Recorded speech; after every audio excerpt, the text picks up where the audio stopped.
Additionally, I want to thank the witnesses for coming forward to share your perspectives, your thoughts, and the sightings of UAPs.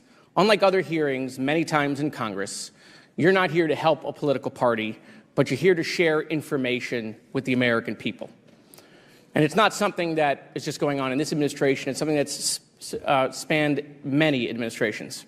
For decades, many Americans have been fascinated by objects mysterious and unexplained, and it's long past time that they got some answers. The American public has a right to learn about technologies of unknown origins, non-human intelligence, and unexplainable phenomena. Those are not the words of a UFO Twitter account, though that is a direct quote from Majority Leader Chuck Schumer, that the American public has a right to learn about technologies of unknown origins, non-human intelligence, and unexplainable phenomena. In an interview with Fox News, recent former Director of National Intelligence John Radcliffe confirmed the U.S. government is aware a lot more sightings of UAPs, and that they have not made that information public. I quote, "There are a lot more sightings that have not been made public," Radcliffe said to Fox News.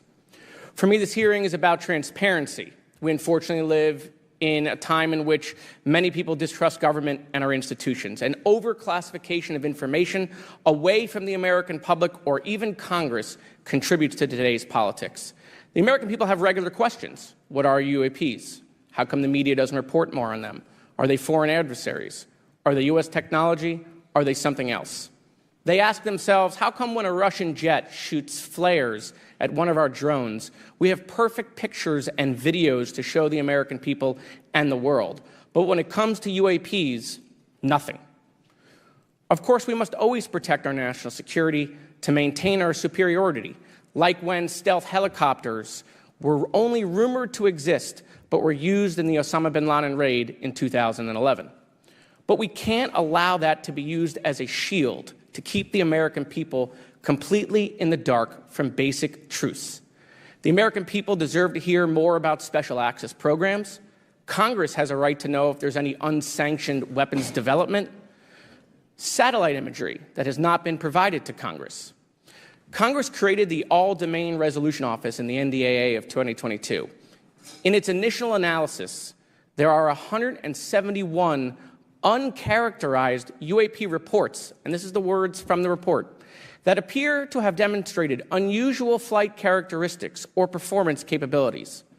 I believe more information is known about the 171 instances. It's time for Congress to reinsert ourselves.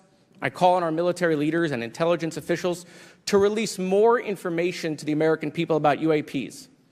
And to our military leaders, if there's nothing to conceal, let Congress go to Wright-Patterson Air Force Base, the Dugway Proving Ground, or even Groom Lake in Nevada. We should have disclosure today. We should have disclosure tomorrow. The time has come. Thank you, Ranking Member.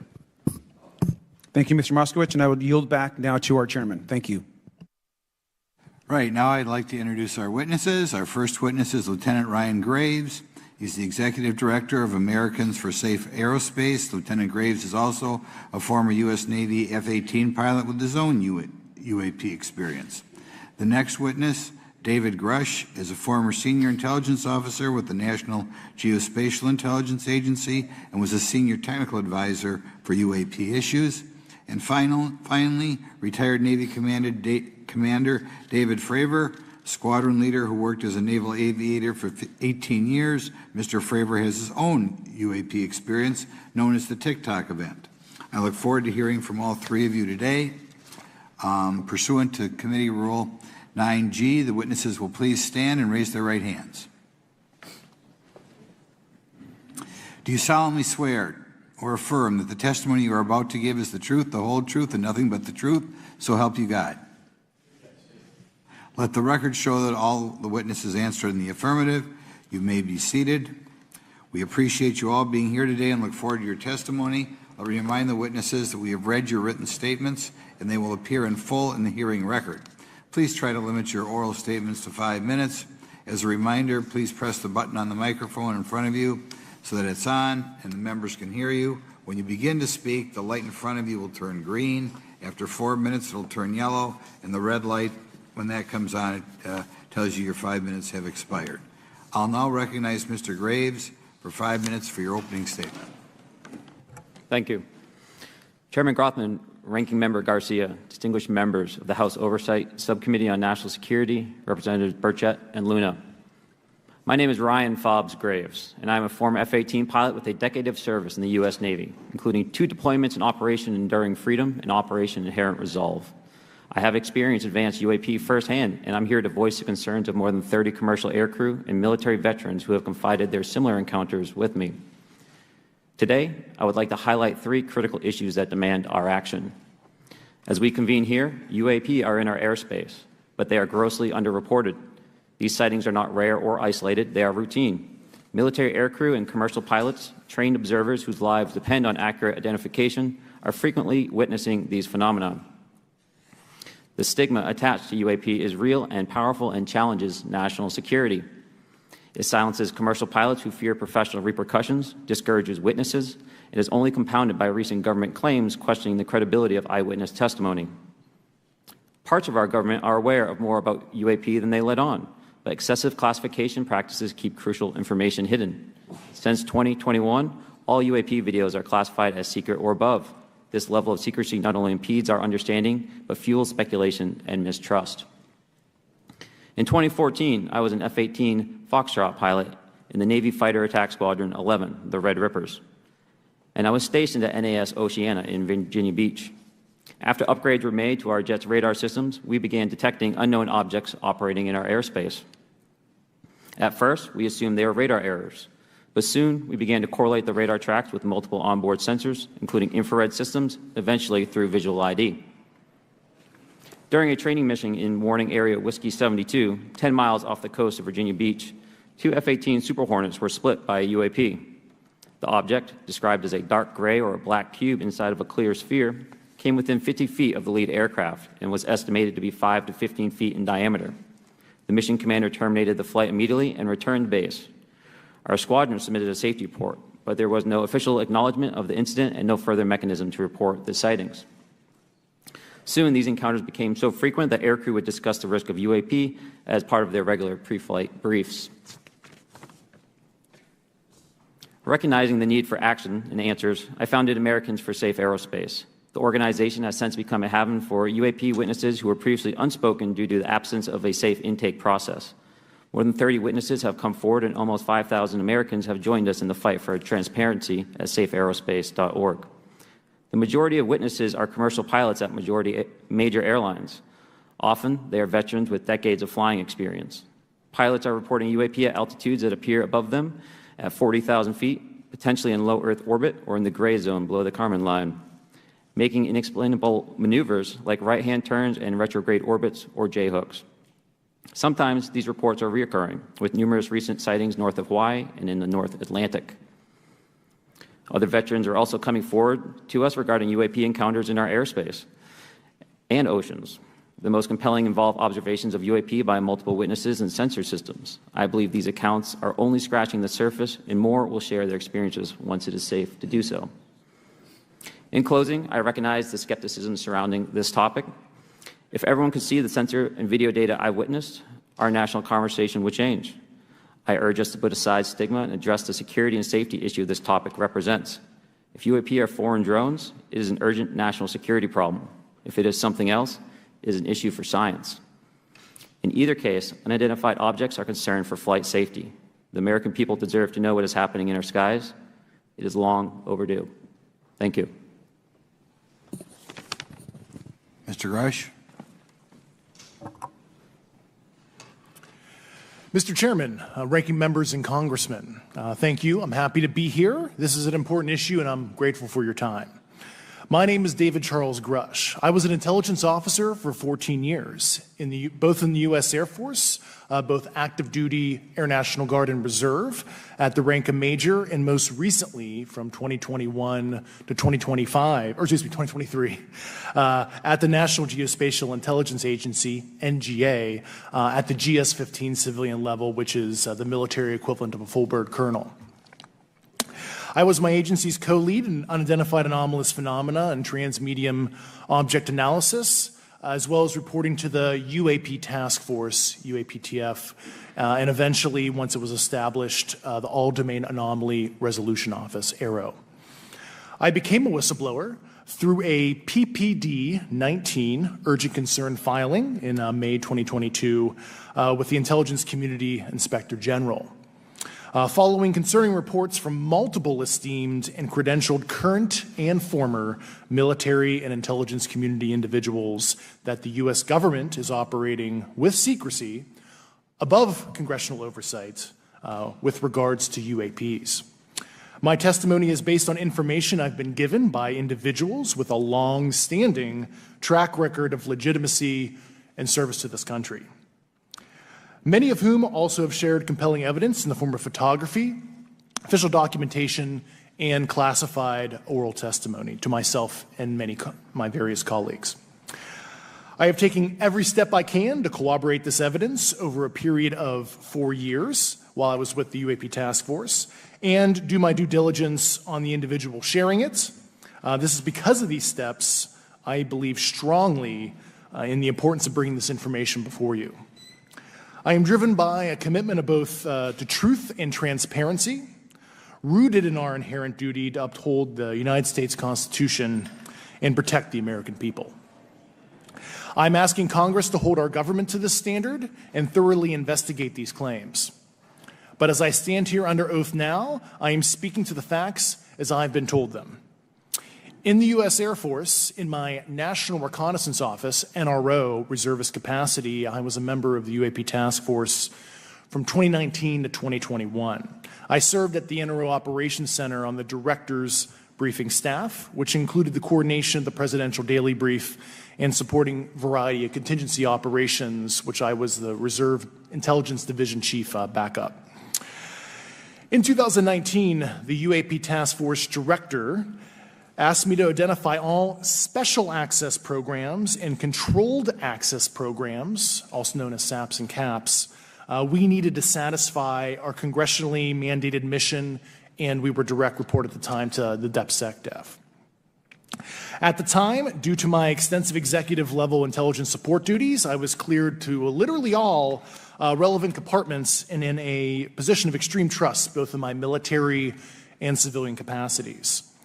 I was informed in the course of my official duties of a multi-decade UAP crash retrieval and reverse engineering program, to which I was denied access to those additional read-ons when I requested it. I made the decision, based on the data I collected, to report this information to my superiors and multiple inspectors general, and in effect becoming a whistleblower. As you know, I've suffered retaliation for my decision, but I am hopeful that my actions will ultimately lead to a positive outcome of increased transparency. Thank you, and I'm happy to answer your questions. Thank you. Commander Fravor.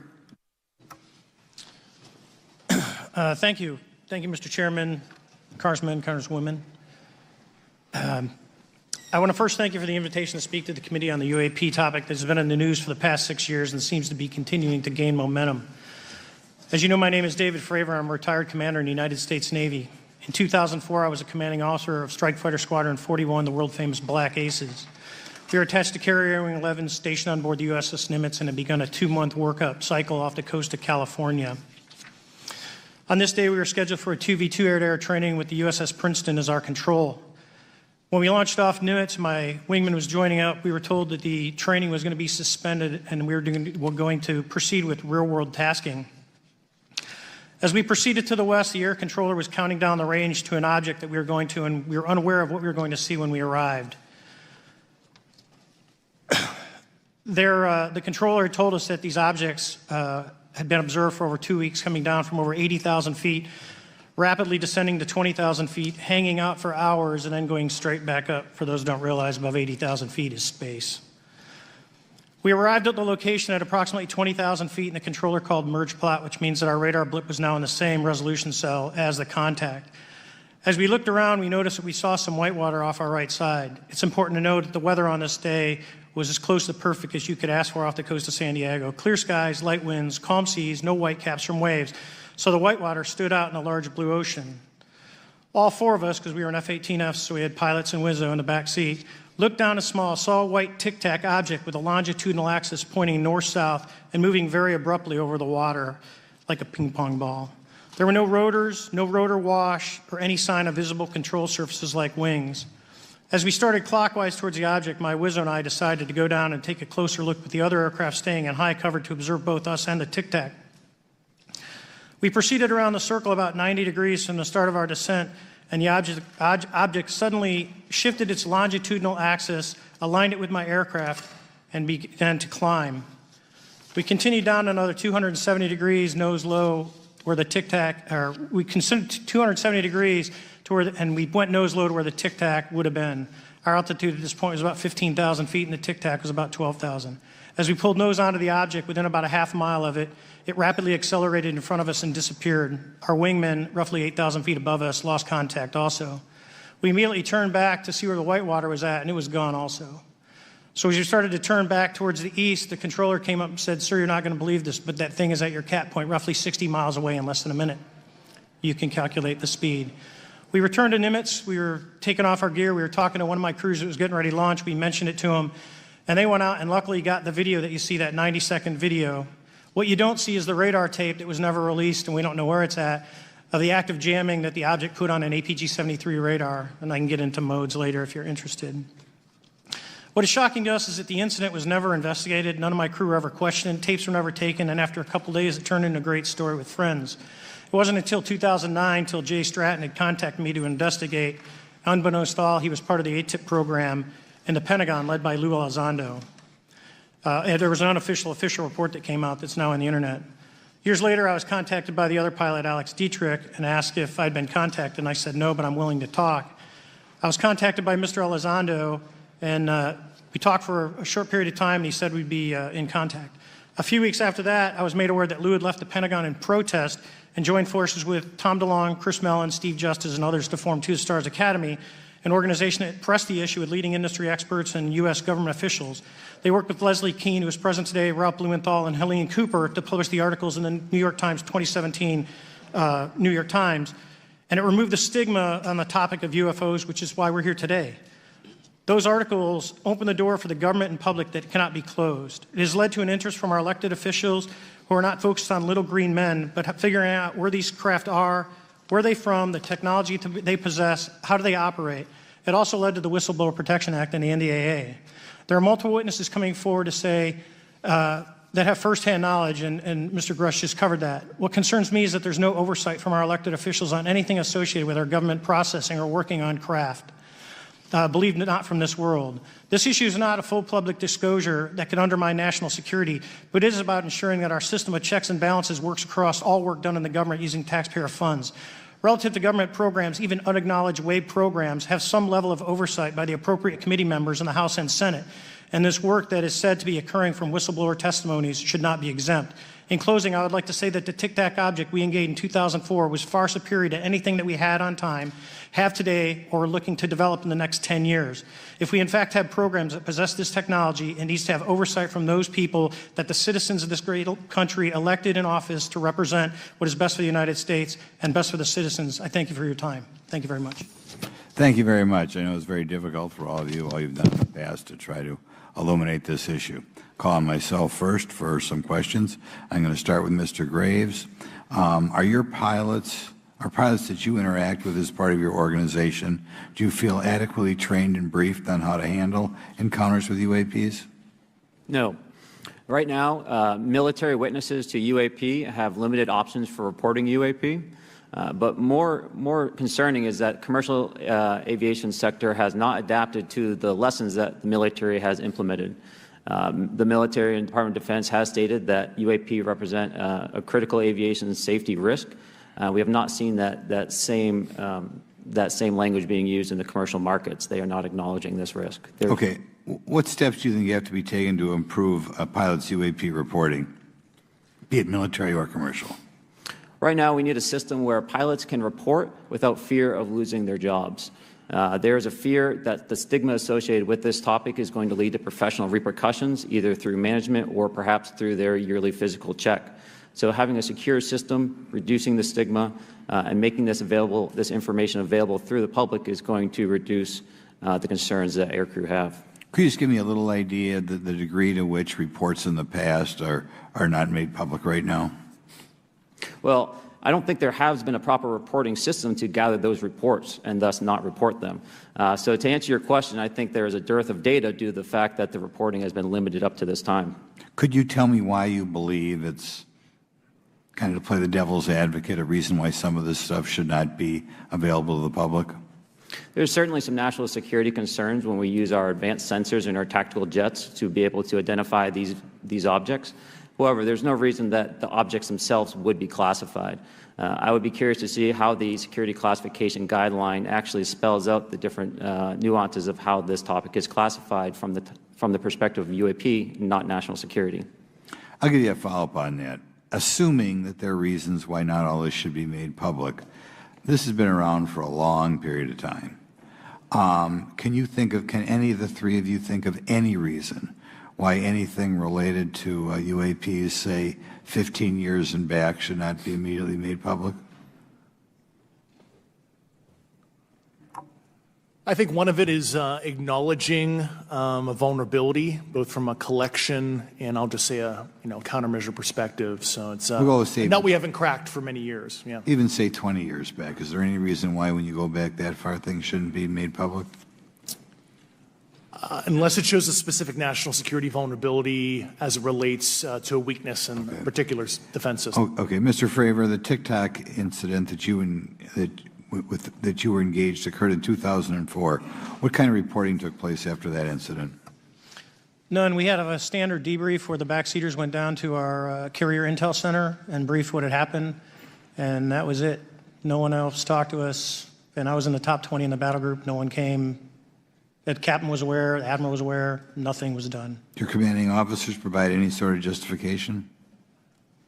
No, because I was the commanding officer of the squadron, so no. Was this incident the only UAP event that you encountered while you were a pilot? Yes, it was. Okay. This is for any one of you. Based off of each of your experiences and observations, do you believe UAPs pose a potential threat to our national security? I'll do it. Yes, and here's why.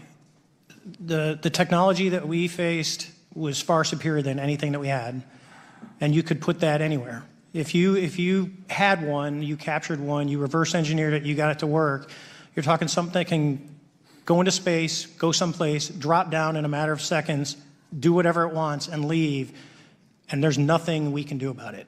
Nothing. Okay. You two? Well, I would also like to add, from a commercial aviation and military aviation perspective, we deal with uncertainty in our operating space as a matter of our professional actions. Identifying friend from foe is very important to us. And so when we have unidentified targets and we continue to ignore those due to a stigma or a fear of what it could be, that's an opening that our adversaries can take advantage of. What steps should be taken to better understand and respond to UAP encounters in the interest of national security? There needs to be a location where this information is centralized for processing, and there needs to be a two-way communication loop so the operators on the front end have a feedback and can get best practices on how to process information, what to do, and to ensure that their reporting is being listened to. Right now, there is not a lot of back and forth. Mr. Grush, in your complaint to the Intelligence Community Inspector General, you claim that you believe information is being hidden. What kind of information do you think was hidden, and do you think it should remain hidden? Yes, I can speak to that very briefly in an unclassified manner. As you know, the preponderance of my complaint was classified to the intelligence communities. Both material acquisition and exploitation activity, also baselining the UAPs but not sharing it with intelligence professionals that are actually doing step briefs to pilots, that kind of information. Yeah. Okay. Thank you very much. Now we'll go to Mr. Garcia. Thank you. Again, thank you all for your service and for testifying today. Want to just talk about UAPs as it relates to what we're seeing in the pilots' interaction with UAPs. Particularly, Mr. Graves, one of the, I think, concerns for members of this committee is this idea that there's no system to actually report UAPs and the stigma around pilots. And so can you just briefly, you mentioned that you're working with 30 pilots right now that have had encounters with UAPs, but you've also, I believe, discussed and know of many more pilots. This is just those that you're currently working with. Is that correct? Can you expand on that? Certainly. I'll break that down in two ways. First, when we were first experiencing these objects off the eastern seaboard in the 2014 to 2015 time period, anyone that had upgraded their radar systems were seeing these objects. So there was a large number of my colleagues that were detecting these objects off the eastern seaboard. They were further correlating that information with their other onboard sensors, and many of them also had their own eye sightings as well of these objects. Now, that was our personal first-hand experience at the time. Since then, as I've engaged this topic, others have reached out to me to share their experiences, both on the military side as well as the commercial aviation side. On the military aviation side, veterans that have recently got out have shared their stories and have expressed how the objects we were seeing in 2014, 2015 continued all the way to 2019, 2020, and beyond. And so it became a generational issue for naval aviators on the eastern seaboard. This was something we were briefing to new students. This is something that was included in the notice to airmen to ensure that there was no accidents. And now with commercial aviators, they are reaching out because they're having somewhat similar experiences as our military brothers and sisters, but they do not have any reporting system that they can send us to. And let me just add, both to Mr. Fravor as well as Mr. Graves, not having this system for reporting, would you both agree that is harmful to not just our national security interests, but to understand this phenomenon of what's happening with UAPs? I think it's actually a travesty that we don't have a system to correlate this and actually investigate. So if you took the East Coast, there's coastal radars out there that monitor our air defense identification zone, so out to 200 miles. They can track these, so when you see them, they could actually go and pull that data and get maneuvering. And instead of just having the airplanes, there's other data sources out there. And I've talked to other government officials on this. So you need a centrally located repository that these reports go to. So if you just stuck it in DOD, you wouldn't get anything out of the Intelligence Committee because they have a tendency not to talk. But if you had a central location where these reports would come in, not just military, but also commercial aviation, because there's a lot of that going on, especially if you talk to anyone that flies from here to Hawaii, over the Pacific, they see odd lights. So I think you need to develop something that allows you a central point to collect the data in order to investigate. Mr. Graves? I would concur with everything Mr. Fravor said. I'll continue to say that the commercial pilots that have reached out to me through Americans for Safe Aerospace are doing so because they don't feel there's another way for them to report this safety issue. And I think one of the clear outcomes of this hearing already is that there has to be a safe and transparent reporting process for pilots, both on the commercial side and the military side, to be able to report UAPs in a way that's also transparent, but also understands the scope of our national security interests and what may be classified or not. But I think there has to be some sort of system. And so that's something that I hope can be an outcome that this committee can work on. Is there anything else for the two of you briefly beyond this reporting system that you think that we can do as a government to encourage and facilitate more civilian reporting? I think we're doing it right now. Okay, great. I think this hearing is going to show the American people that their government takes this topic seriously. And how about civilians that may not be pilots? What kind of process could be in place for civilians who are not pilots, who may have UAP encounters? Do either of you have any suggestions that could facilitate that? My recommendations would be to make that a sensor-centric operation in order to make it as objective as possible. Okay. Sir, Mr. Fravor? No, I agree with Mr. Graves on that. Okay. Just briefly, I also just want to note, particularly for the two pilots, and I have a question for Mr. Grush. One of the things that I found fascinating in our discussion, Mr. Graves, last night as well, is that you both described UAPs and formations and the way they are observed in space or in our air, and the way that they move is essentially ways in which current technology or aircraft that we know of are unable to actually function or move. And so will you just, for the public record, again, once again, briefly just either describe or note that aircraft that are being witnessed, particularly by the 30 folks that you're working with, are essentially outside the scope of anything that we know of today and the technology we have today. Mr. Graves, Mr. Fravor? Yes, the objects that are being seen by commercial pilots are performing maneuvers that are unexplainable due to our current understanding of our technology and our capabilities as a country, and that applies for the military as well. Mr. Ferrer?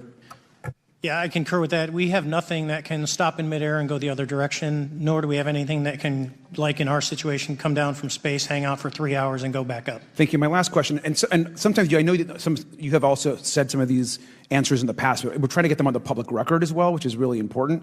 Mr. Grush, finally, do you believe that our government is in possession of UAPs? Absolutely, based on interviewing over 40 witnesses over 4 years. And where? I know the exact locations, and those locations were provided to the Inspector General and some of which to the intelligence committees. I actually had the people with the firsthand knowledge provide a protected disclosure to the Inspector General. Thank you. And Mr. Chairman, I would just say that I think that these questions are important questions, and I look forward to being involved in the process to get those answered. I know there'll be a lot of questions from other committee members, so I yield back. Thank you. We'll go to Mr. Burchett himself. Thank you, Mr. Chairman. Thank you, Mr. Garcia. I would like to have you on my legislation to do just that on the reporting, and we'll get together on that. Maybe you can be my co-sponsor on that. That'd be really cool. Thank you for those great questions. Mr. Graves, again, I'd like to know, how do you know that these were not our aircraft? Some of the behaviors that we saw in a working area, we would see these objects being at 0.0 Mach, that's 0 airspeed, over certain pieces of the ground. So what that means, just like a river, if you throw a bobber in, it's going to float downstream. These objects were staying completely stationary in Category 4 hurricane winds. These same objects would then accelerate to supersonic speeds, 1.1, 1.2 Mach, and they would do so in very erratic and quick behaviors that I don't have an explanation for. Okay. Have you spoken to commercial and military pilots that have seen these off of our East Coast? I have. Okay. Mr. Favor, I noticed that in the Tic Tac video, it's Tic Tac like the candy, not TikTok like the Chinese Communist app. That's correct. Yes, sir. I just want to make that because my daughter corrected me on that and called me a boomer and said, "Hey, boomer," and I said, "No, baby, it's Tic Tac like the candy. You're going to have to just look it up." And but now I would also like to say today is a day of many firsts. It's a miracle that we're having this meeting, and it's also a miracle that my wife has put up with me for 9 years today. Today is my anniversary, so I want to tell my wife happy anniversary and that I love her very much. As she likes to say, this 9 years have been the best 2 years of her life. So thank you. Mr. Favor, what astonished you the most about the flight capabilities of these Tic Tac, very briefly? The performance, absolute performance. It was. And you're not aware of any other objects that anybody in the world has, in this world, that has those capabilities? No, I think it's far beyond actually our material science that we currently possess. Are you aware of any other reconnaissance platforms that have tracked or recorded the Tic Tac's maneuvers, maybe the NORAD system or any of the others? I am not. Okay. Mr. Grush, thank you for being here, brother. Thank you all very much. Have you faced any retaliation or reprisals for any of your testimony or anything on these lines? Yeah, I have to be careful what I say in detail because there is an open whistleblower reprisal investigation on my behalf, and I don't want to compromise that investigation by providing anything that may help provide somebody information. But it was very brutal and very unfortunate, some of the tactics they used to hurt me both professionally and personally, to be quite frank. Yeah. It's very unfortunate. As they say, when you're over the target, that's when they do the most firing at you. Do you have any personal knowledge of people who have been harmed or injured in efforts to cover up or conceal these extraterrestrial technology? Yes. Personally. Have anyone been murdered that you would that you know of or have heard of, I guess? I have to be careful asking that question. I directed people with that knowledge to the appropriate authorities. Maybe in a if we could get in a confidential area, SCIF, we could talk about that. But unfortunately, we were denied access to the SCIF, and that's very unfortunate in this scenario.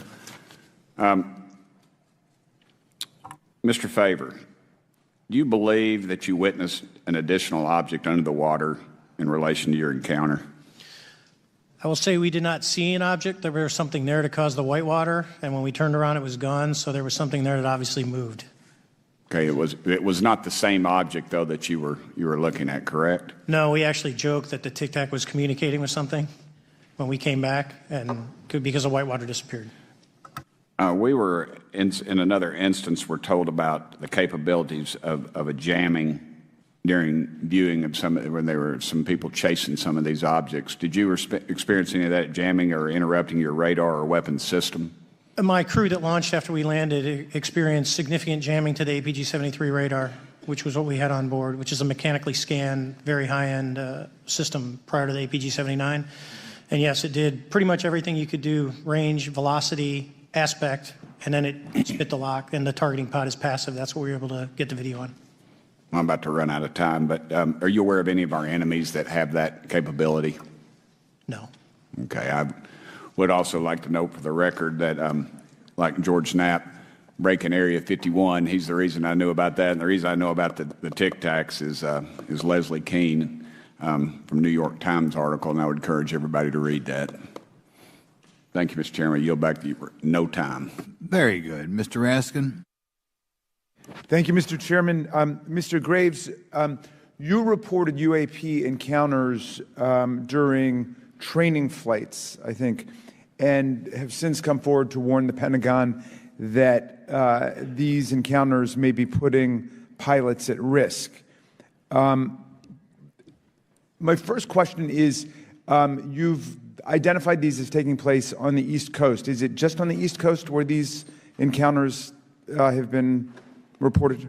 No. Since the events initially occurred, I've learned that the objects have been detected essentially where all operations, Navy operations, are being conducted across the world. And that's from the All-Domain Anomaly Resolutions Office reporting. All right. Can you describe your experience after you decided to come forward and go public with your experience? Certainly. Like many others, in 2017, I saw the New York Times article come out as well. And for me, it was special because I recognized the voices on the video. I recognized the video itself. I had seen it when it was taken. I seen it when it was debriefed. And so that was kind of shook me because I realized that this problem was still ongoing. And so I reached out to colleagues back on the East Coast and realized that this was still a safety risk that they were dealing with, that they had essentially hit a wall with how they could move forward on this conversation. It was at that point when I decided to try to move the conversation forward myself. Are there common characteristics to the UAPs that have been cited by different pilots, and can you describe what the convergence of descriptions is? Certainly. We were primarily seeing dark gray or black cubes inside of a clear sphere. I'm sorry, dark gray or black cubes? Yes, inside of a clear sphere, where the apex or tips of the cube were touching the inside of that sphere. And that was primarily what was being reported when we were able to gain a visual tally of these objects. And that occurred over almost 8 years. And as far as I know, it's still occurring. I take it that you're arguing what we need is real transparency in a reporting system so we can get some clarity on what's going on out there, because there are many pilots in your situation, but we should have a way of developing a systematic inventory of all of such encounters. Is that right? Yes, and I think we need both transparency and the reporting. We have the reporting, but we need to make sure that information can be promulgated to commercial aviation as well as the rest of the populace. Mr. Grush, what about you? What was your experience after you came forward? Well, it's only been about 2 months or so I guess my experience has been overwhelming support from former colleagues of mine that have privately messaged me, and I do appreciate that. But I do have knowledge of active planned reprisal activity against myself and other colleagues, and it's very, very upsetting to me. Coming from where? Certain senior leadership at previous agencies I was associated with. And that's all I'll say publicly, but I can provide more details in a closed environment. Okay. Well, I hope you understand that there would be bipartisan rejection of any attempt to vilify, demonize, or engage in other reprisals against our witnesses and people who are telling the truth from their perspective. Yeah, there were certain colleagues of mine that were brutally administratively attacked, and it actually makes me very upset as a leader to see that happen to other coworkers and actually superiors of mine over the last 3 years. How do you account for that response? That seems like a bizarre response. I call it administrative terrorism. That's their quiver, their tool in the toolbox to silence people, especially. The career government service cares about their career, cares about their clearance, their reputation to climb the ladder. And when you threaten that career path, a lot of people back off. But I'm here to represent those people. So, Mr. Fravor, what about you? What has your experience been since you've come forward with your perspective on this? Actually, I've been treated very well. And the 6 people that were involved, myself included, all of them have or will be retiring from the military as 05s or 06s. And all my friends that are very senior, 3 and 4 stars, I've talked to them. They believe, they understand there's a problem. But no, I was actually treated really well. And what is your general interpretation of these phenomena? Or what is your current thinking of trying to make sense of them? Well, I'll say, I'm not like a UFO fanatic. It's not me. But I will tell you that what we saw with 4 sets of eyes over a 5-minute period, still, we have nothing close to it. It was amazing to see. I told my buddy I wanted to fly it, but yeah, it's just an incredible technology. All right, Mr. Chairman, thank you very much. I'll yield back to you. Thanks. On to Ms. Luna. Mr. Grush, in speaking to you yesterday, I just wanted to follow up on Representative Raskin's questions. In the last couple of years, have you had incidences that have caused you to be in fear for your life for addressing these issues? Yes, personally. Okay. Yeah. I just want everyone to note that he's coming forward in fear of his life. To put in perspective, if they were really not scared about this information coming out, why would someone be intimidated like that? To your knowledge, are NHIs working with adversarial foreign governments in either technology exchange programs or back engineering programs? I don't have data on that. I'm not sure. Have you heard or you had people come forward to present that evidence? Not that particular evidence that you just espoused. Okay. On the 19th of April, Dr. Kirkpatrick, head of Aero, had said that he did not find any evidence of UAPs. You also stated that you had, in your interview, that you had briefed him on information that you were uncovering, but that he did not follow up with you. Were the items that you divulged to him pertinent to national security? Yes. Him and I had a classified conversation in April 2022 before he took over Aero in July 2022, and I provided him some concerns I had.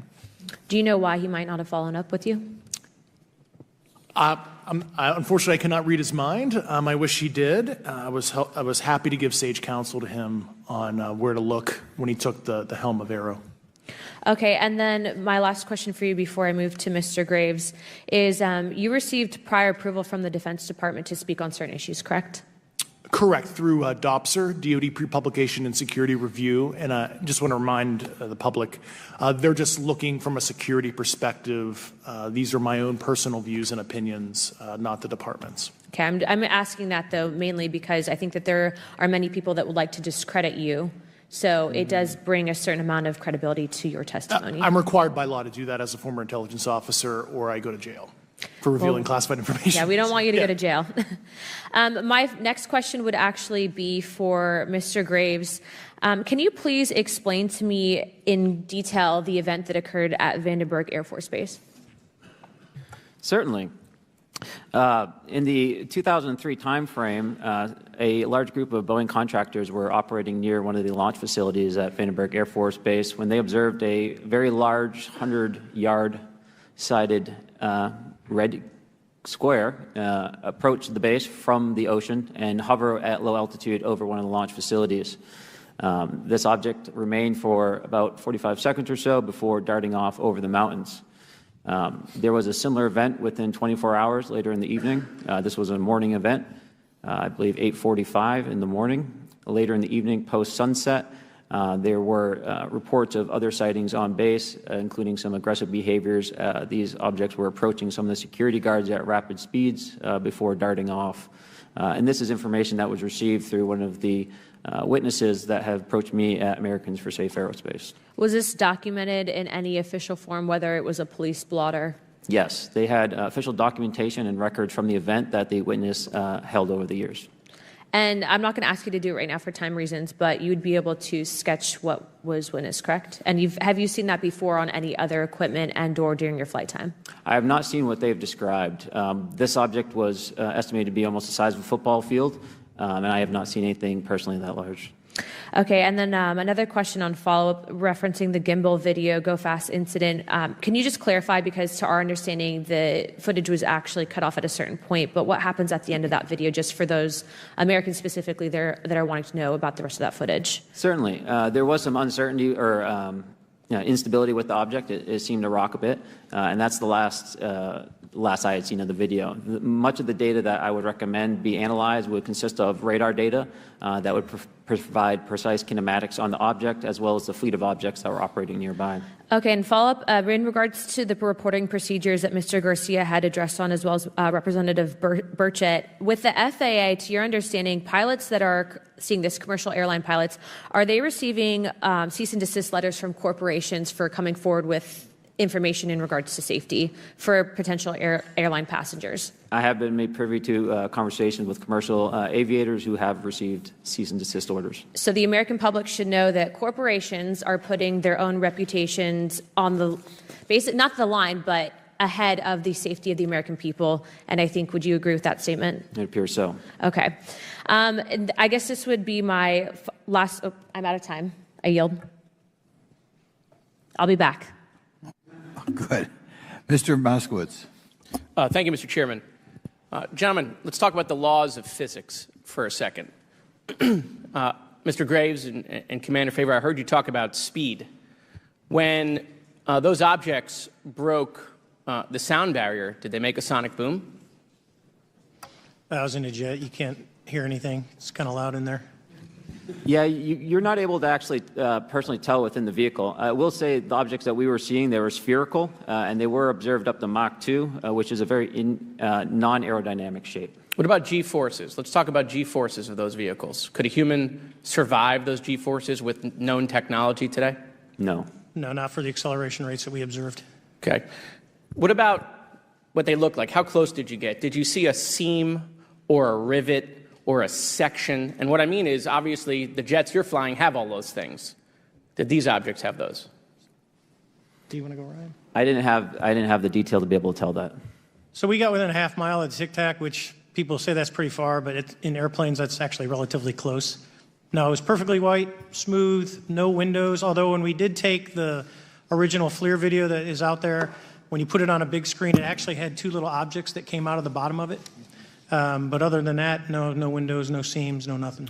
Mr. Grush, as a result of your previous government work, have you met with people with direct knowledge or have direct knowledge yourself of non-human origin craft? Yes, I personally interviewed those individuals. Mr. Grush, as a result of your previous government work, have you met with people with direct knowledge or have direct knowledge yourself about ATs, advanced technologies that the U.S. government has? Complicated question. So there's, some, I would call it abuse here. So congressional oversight of conventional special access programs. So I'll use Title 10, so DOD as an example, right? So 10 U.S. Code Section 119 discusses congressional oversight of SAPs, discusses the DepSecDef's ability to waive congressional reporting. However, the Gang of Eight is at least supposed to be notified if a waived or waive bigoted unacknowledged SAP is created, and that's public law. Well, so that how does, I don't want to cut you off, but how do you think U.S. corporations are overcharging for certain tech they're selling to the U.S. government, and that additional money is going to programs? Correct, through something called IRAD. Okay.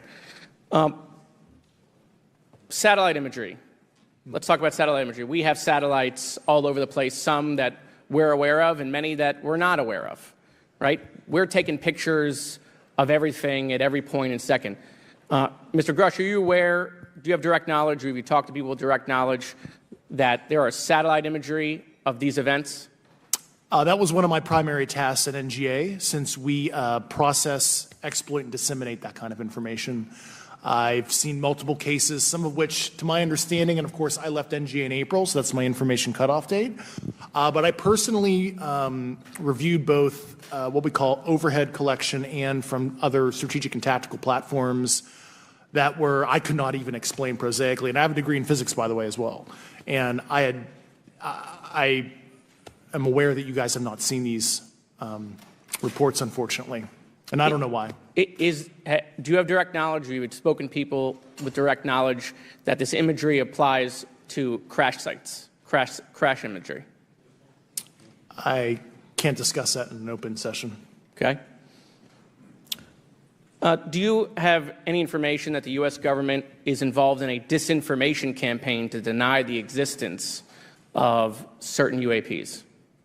I can't go beyond what I've already stated publicly in my News Nation interview because it touches other sensitivities. Okay.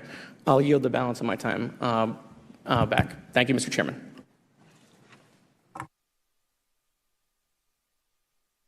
Ms. Fox. Thank you, Mr. Chairman, and I thank our witnesses for being here today. Mr. Garouche, in your sworn testimony, you state that the United States government has retrieved supposedly extraterrestrial spacecraft and other UAP-related artifacts. You go so far as to state that the U.S. is in possession of, quote, non-human spacecraft, end quote, and that some of these artifacts have circulated with defense contractors. Several other former military and intelligence officials have come forward with similar allegations, albeit in non-public settings. However, Dr. Sean Kirkpatrick, the director of AARO, previously testified before Congress that there has been, and I quote, no credible evidence thus far of extraterrestrial activity or of, quote, off-world technology brought to the attention of the office. To your knowledge, is that statement correct? It's not accurate. I believe Dr. Kirkpatrick mentioned he had about 30 individuals that have come to AARO thus far. A few of those individuals have also come to AARO that I also interviewed, okay, and I know what they provided Dr. Kirkpatrick and their team. Okay. I was able to evaluate that information. I need to go on. Sure. But my understanding that his statement is accurate, came from a direct quote. And this contradiction is a perfect example of why we need to inject transparency into our government. And for another example, look no further than the pitiful response to the Chinese spy balloon debacle earlier this year. You may remember the mass confusion that ensued when the balloon was first spotted over Montana, 4 days after it first entered U.S. airspace over Alaska. The Biden administration's initial inability to address the object grew into a continuous series of embarrassments. After news of the balloon reached the mainstream media, we were assured that the balloon posed no threat to our security. However, after the balloon was allowed to transit the entire continental United States, fighter jets were scrambled off the coast of South Carolina to shoot it down. This flip-flopping and obfuscation caused needless confusion, fear, and panic across the country. It's my hope, Mr. Chairman, that this sort of confusion will not be repeated. We should investigate the extent to which elements of our government possess or do not possess information that is of critical value to the American people. We owe it to the citizens of this nation to make sure that our government is transparent and accountable. We must make sure that our government provides answers, and Congress must do its duty to solicit those answers. With that, Mr. Chairman, I yield back. Yeah, Mr. Frost. Thank you, Mr. Chairman. In 2022, NASA announced that it was commissioning an independent study team to examine UAPs. The NASA team is comprised of scientists across different fields, as well as former astronauts and pilots. In May, the independent study team held its first public meeting, which included the perspectives from NASA senior leaders, as well as perspectives from the Department of Defense and intelligence agencies. The NASA study team is also expected to release its first report pretty soon, and I think it's safe to say that we all eagerly await its results. Mr. Graves, how might NASA's research influence the commercial industry regarding safety in UAP? I think NASA has a big role to play as far as commercial aviation safety, and it's one of their original charges as an organization. One of the recommendations that have been put forward is to utilize their existing aviation safety reporting system to serve as a short-term fill and trusted platform for pilots that want to report on UAP. It also has built-in analytics capability and is funded by Congress. Gotcha. And also, Mr. Graves, are there any other industries that may be influenced by the NASA research on UAPs? And if so, how so? Well, I think there is a large swath of commercial capabilities that could be brought to bear on this topic, from space-based or ground-based sensor systems that are available open source or through commercial marketplaces. And I think NASA's work, as they work to identify and highlight specific parameters that can be found, we can take that information and promulgate this through the public sector so that we can have a more open conversation about what we're seeing. You know, in 2020, the Department of Defense released several videos of UAPs, including Mr. Freier's experience, U.S. Navy pilots that recorded footage. In 2021, the Office of the Director of National Intelligence released a preliminary report on UAP events. NASA Administrator Bill Nelson stated that NASA would begin to investigate these events. In fact, I sit on Science, Space, and Technology Committee, and when we were doing a hearing with the NASA Administrator Bill Nelson, I asked, why NASA needed to be fully funded. And there were many great reasons, but one of them was actually had to do with UAPs. He actually mentioned, is there life out there? I don't know. And so either way, these actions ultimately led NASA to assemble the independent study team that I mentioned earlier. Also in 2021, Harvard University stood up the Galileo project to research and examine the origins of UAP. So it seems like both, from NASA and in the higher education community, because of the work that y'all have done and people standing up, I think we're seeing some of that stigma slowly going away. Mr. Freier, do you believe that military pilots feeling empowered to share their UAP experiences has directly impacted the scientific community's research goals on this topic? I would say yes. I would say that, starting in 2017, when it actually came out, it took that stigma away. I mean, I've talked to multiple senators who said prior to that, if you'd have mentioned UAP, you'd have been laughed off the hill. And now we're sitting here today for a public testimony on what's actually going on. I'm hoping that this curve will be more of an exponential and we'll get more and more transparent to the level that we can. Yeah. And I mean, it's important. I couldn't imagine, I'm not a pilot, but I used to fly gliders in Civil Air Patrol. Huh? Yeah. Pilot? And so either way, I mean, I couldn't imagine, being in the glider and seeing something, and then not feeling like I had the agency to talk about it. Mr. Graves, can you discuss the importance of seeking scientists to sit on your advisory board? Absolutely. I think ultimately this is going to be a scientific problem. And not only that, it's also an engineering problem. I've been working with the American Institute of Aeronautics and Astronautics to help them stand up a UAP integration committee to help integrate their engineering prowess into this problem. And so, yes, very much, I think this is an engineering and scientific problem as much as a national security problem. And how might Congress help to facilitate partnerships between the scientific community and the UAP focus groups within government?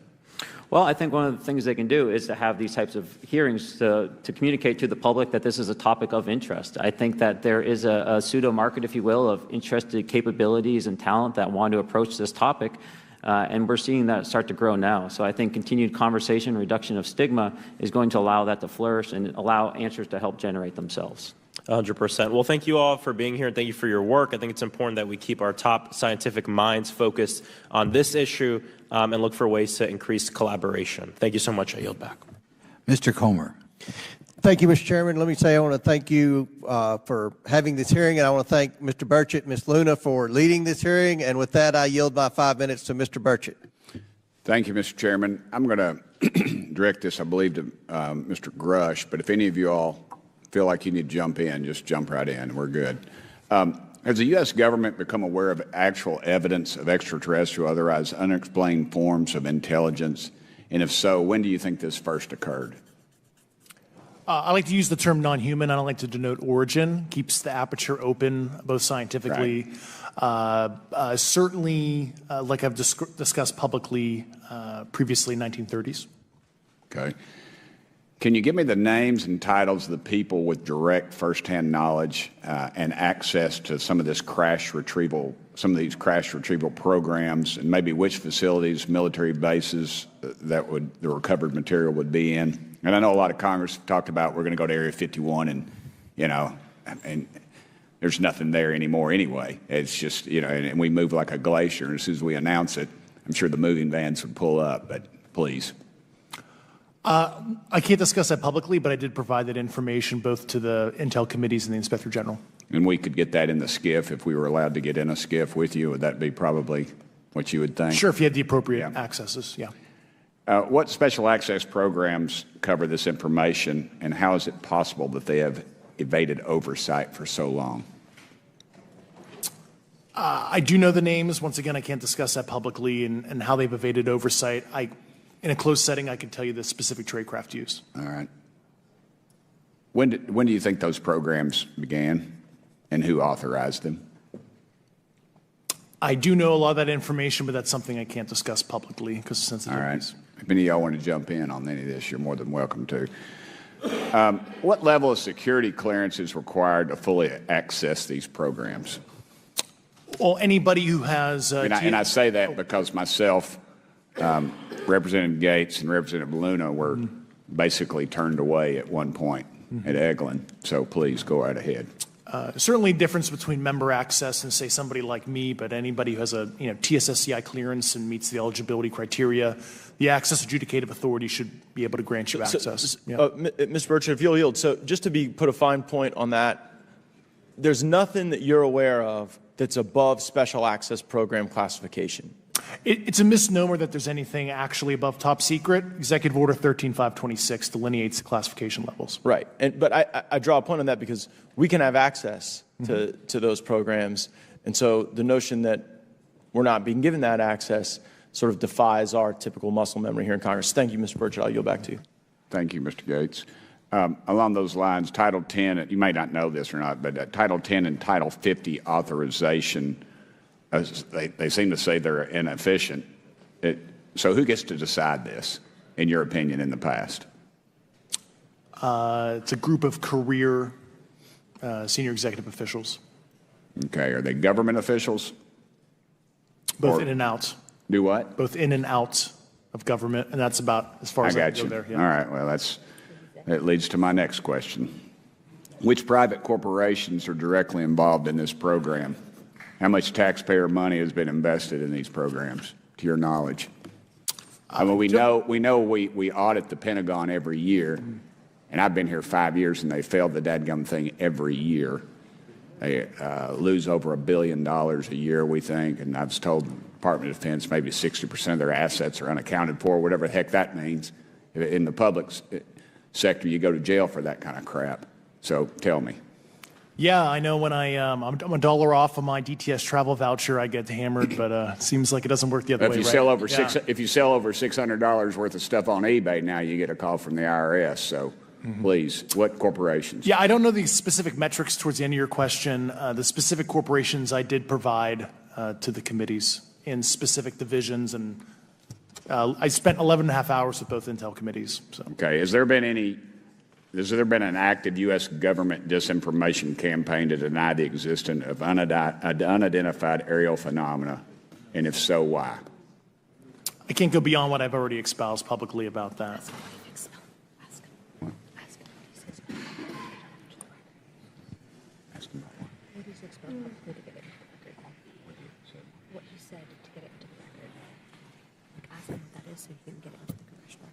Okay, I've been told to ask you what that what that is and how to get it in the record? What What have you stated publicly in your interviews for the congressional record? Yeah. If you reference my News Nation interview and I talk about a multi-decade, campaign to disenfranchise public interest, Sorry, Mr. basically. Chairman, I've gone. Yeah. Thank I you. apologize, Mr. Chairman. I yield back negative 21 seconds. Thank you. Ms. Ocasio-Cortez. Thank you, Mr. Chairman, and thank you to our witnesses for coming here today. I do concur with the ranking member as well as several other members here on this committee that this is a committee for whistleblowers and for the protection of whistleblowers as well. So we understand what you're putting on the table here and what you're putting on the line here, and we thank you for that. Mr. Grush, you sat on the Unidentified Anomalous Phenomenon Task Force created in the 2020 NDAA, correct? Yes. There have been some things that have been mentioned here during this hearing that I wanted to pick up on. Mr. Graves, you mentioned specifically during the answers to one of your questions, you named Boeing contractors being engaged in an incident regarding this red cube about a football field wide. I was wondering if you could speak a little bit about the interaction, or Mr. Grush, either of you, the interactions between defense contractor companies and any UAP-related programs or activities. So I'll just say that the information about the contractor himself were provided by a witness, and I have no particular detail in that relationship. Mr. Grush. The kind of general unclassed wave tops, certainly the contractors, are the metal benders, so to speak, they're the ones actually doing specific performance on government contracts. Are they required to issue any disclosure regarding UAP sightings, or do they engage in any reporting around this? In terms of the contractors, Yes. Not that I'm aware of. They do not. Okay. Now, when it comes to notification that you had mentioned about IRAD programs, we have seen defense contractors abuse their contracts before through this committee. I have seen it personally, and I have also seen the notification requirements to Congress abused. I am wondering, one of the loopholes that we see in the law is that there is, at least from my vantage point, is that depending on what we're seeing, is that there are no actual definitions or requirements for notification. What methods of notification did you observe? Like when they say they notified Congress, how did they do that? Do you have insight into that? For certain IRAD activities, I can only think of ones conventional in nature. Sometimes they flow through certain, I'll just say, SAP programs that have cognizant authority over the Air Force or something, and those are congressionally reported compartments, but IRAD is literally internal to the contractor, so as long as it's money, either profits, private investment, et cetera, they can do whatever they want. To put a finer point on it, when there is a requirement for any agency or company to notify, or any agency to notify Congress, do they contact the chairman of a committee? Do they get them on the phone specifically? Is this through an email to hypothetically a dead email box? A lot of it comes through what they call the PPR, Periodic Program Review process, if it's a SAP or Controlled Access Program Equity, and then those go to the specific committees, whether it be the SAS, CASC, HISI. Thank you. I apologize. My time is limited. Mr. Graves, one of your main concerns is that the FAA currently does not have an official process to receive reports of UAP from pilots or others, correct? Correct. And in your experience, what data should the Aero program prioritize for potential collection? We have, location, date, time, but are there other specific characteristics that should be included in these reports? Certainly. I think that there's two categories that would be important. One would be kinematics and understanding the specifics of how the vehicle or objects are moving. And the second would be a more zoomed out approach of being able to look at origin and destination before the incident, as well as getting a better contextual understanding of how these objects are interacting with each other. Thank you. Now, because I only have a minute left, I apologize, we only have 5 minutes today, but for the record, if you were me, where would you look? Titles, programs, departments, regions, if you could just name anything. And I put that as an open question to the three of you. I'd be happy to give you that in a closed environment. I can tell you specifically. Thank you. Commander Fravor? And I would say, and I've told people that you have to know where to look. They're not going to divulge it to you because of the classification levels. But if you know where to look and who to talk to, which is exactly what Mr. Grush can point you, then you have them. Okay. Mr. Graves? I was an operator, so I was depending on folks like Mr. Grosh to do that homework. Okay. Thank you very much. I yield back to the chair. Mr. Biggs? Thanks, Mr. Chairman. I thank the witnesses for being here today. I'm over here. Thank you so much for being here. I want to get into specifics here, and the reason I'm going to go this way is because you've talked a bit about what I would call misdirection by official U.S. government with regard to UAPs, right? And so I'm going to get to that in a second. But last week, White House NSC spokesman John Kirby stated that UAPs are having an impact on our training ranges and need to be treated as a legitimate issue. Do you concur with his statements? That's for each of you. Yes. Yes. Yes. Okay. Now, having said that, I'm going to take you to specific instances around the Phoenix Valley, because that's where I live. In '97, we had the famous Phoenix Light case. I don't know if any of you are familiar with that. There were two things that went along with that, and the explanation was military training range off Luke and the Barry Goldwater Range. Do you know anything different other than the official explanation of those lights? Only what's in the public vernacular about it. That was outside the scope of my duties. And if we wanted to, just my question along with my colleague from New York, Ms. Ocasio-Cortez, if we wanted to find out more about that, where would we go to find the files, and who would we address? And are you going to tell me we need to go to a SCIF so you can tell us in a SCIF? I could potentially give you a vector on that. That specific case, I'm familiar with it in terms of public, but I give you a vector in a closed environment, yeah. That would be good, thank you. So if it's true that UAPs are having an impact on training ranges, and this administration considers it to be a legitimate issue, what steps can Congress take to address training range impacts? And I say that having two very large training ranges in my state. And so we'll start with Mr. Graves and go on down the panel. Some of the initial procedures have been implemented, such as within the United States Navy, that have a range failure report that gathers information from pilots. I understand that a service-wide reporting mechanism is still pending. However, that would be a great next step, not only for gathering information, but for showing the troops that it is an acceptable topic and reducing the stigma. Okay, please, all of you continue.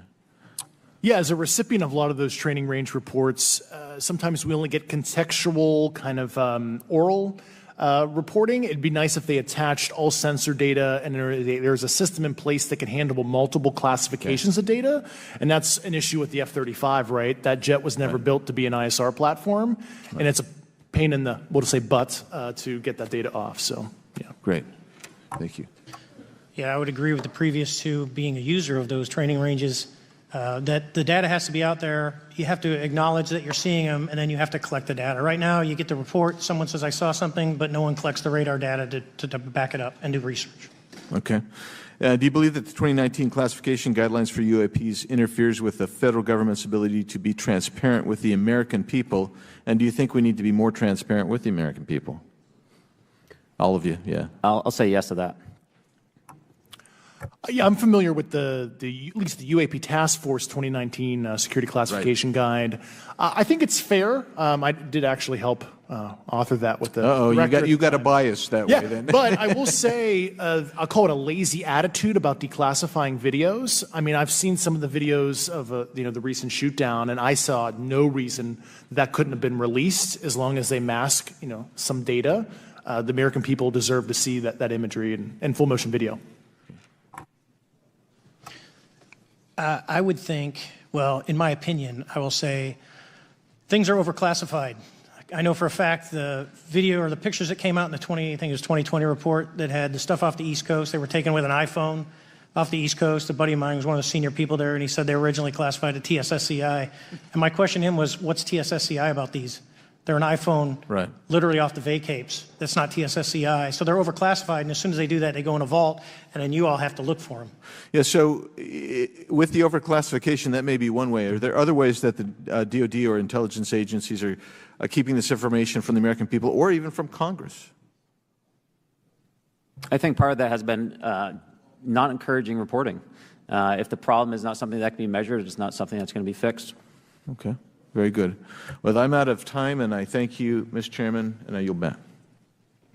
First of all, without objection, Representative Nick Langworthy of New York has waived on the subcommittee for purpose of questioning witnesses at today's subcommittee hearing. And then we go to Mr. Burleson. Thank you, Mr. Chairman. Appreciate you guys coming out today, testifying. Look, I've been here for 6 months, and I'm pretty skeptical. I don't trust anything in this town, and so I think that's because I'm from Missouri. You've got to show me, right?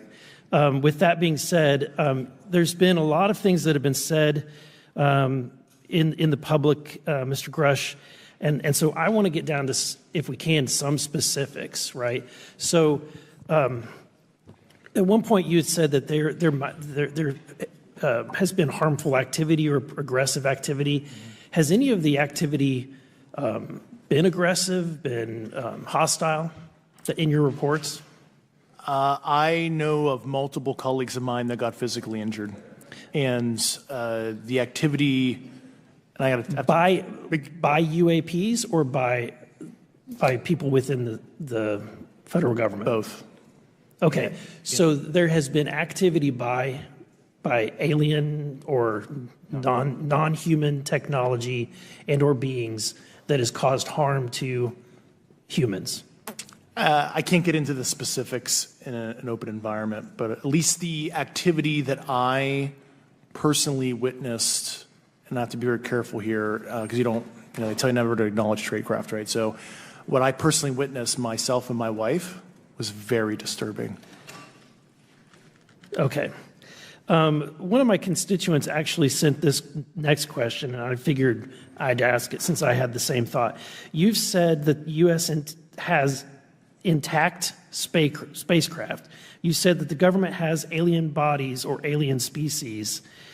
Have you seen the spacecraft? I have to be careful to describe what I've seen firsthand and not in this environment, but I could answer that question behind closed doors. Yeah. And have you seen any of the bodies? That's something I've not witnessed myself. Okay. And so with that being said, the other statement that has been made that was intriguing to me it's intriguing because my view has been that we are billions of light years away from any other system. And the concept that an alien species that's technologically advanced enough to travel billions of light years gets here and somehow is incompetent enough to not survive Earth or crashes is something that I find a little bit far-fetched. And with that being said, you have mentioned that there's interdimensional potential. Could you expound on that? Yeah, to answer your first question, and I'm here as a fact witness and expert, but I will give you a theoretical framework, at least to work off, to kind of espouse crashes, regardless of your level of sentience, right? Planes crash, cars crash, n number of sorties, however high, a small percentage are going to end in mission failure, if you will, as we say in the Air Force. And then in terms of multidimensionality, that kind of thing, the framework that I'm familiar with, for example, is something called the holographic principle. It derives itself from general relativity and quantum mechanics, and that is, if you want to imagine a 3D object such as yourself casting a shadow onto a 2D surface, that's the holographic principle. So you can be projected, quasi-projected from higher dimensional space to lower dimensional. It's a scientific trope that you can actually cross, literally, as far as I understand, but there's probably guys with PhDs that we could probably argue about that. But you have not seen any documentation that that's what's occurring? Only a theoretical framework discussion, yes. Okay. Okay. Occam's razor is that these aircraft, have they been identified that they are being produced by by domestic, military and contractors? Is there any evidence that that's what's being recovered? Not to my knowledge, plus the recoveries predate a lot of our advanced programs that I previously am witting of. So, would it be safe to say that there could be a scenario today where you have an aircraft that crashes and because it's been involved in one program from one federal agency, and but the agency that retrieves it is not aware of that program, and to them it appears alien in origin? I mean, that's a hypothetical situation. I'm not aware of any historical situation that would match that you described. So you're not aware? It has not happened that you're aware of? That I'm aware of. Thank you, Mr. Chairman. I yield back.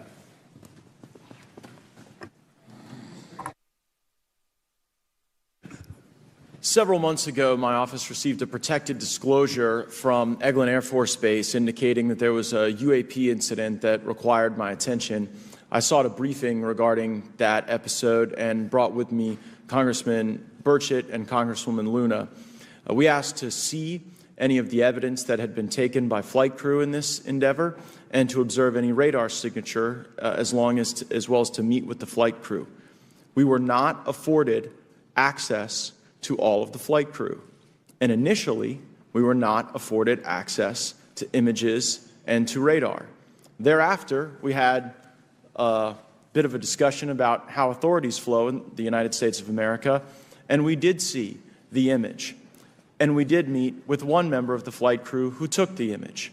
The image was of something that I am not able to attach to any human capability, either from the United States or from any of our adversaries. And I'm somewhat informed on the matter, having served on the Armed Services Committee for 7 years, having served on the committee that oversees DARPA and advanced technologies for several years. When we spoke with the flight crew, and when he showed us the photo that he'd taken, I asked why the video wasn't engaged, why we didn't have a FLIR system that worked. Here's what he said. They were out on a test mission that day over the Gulf of Mexico.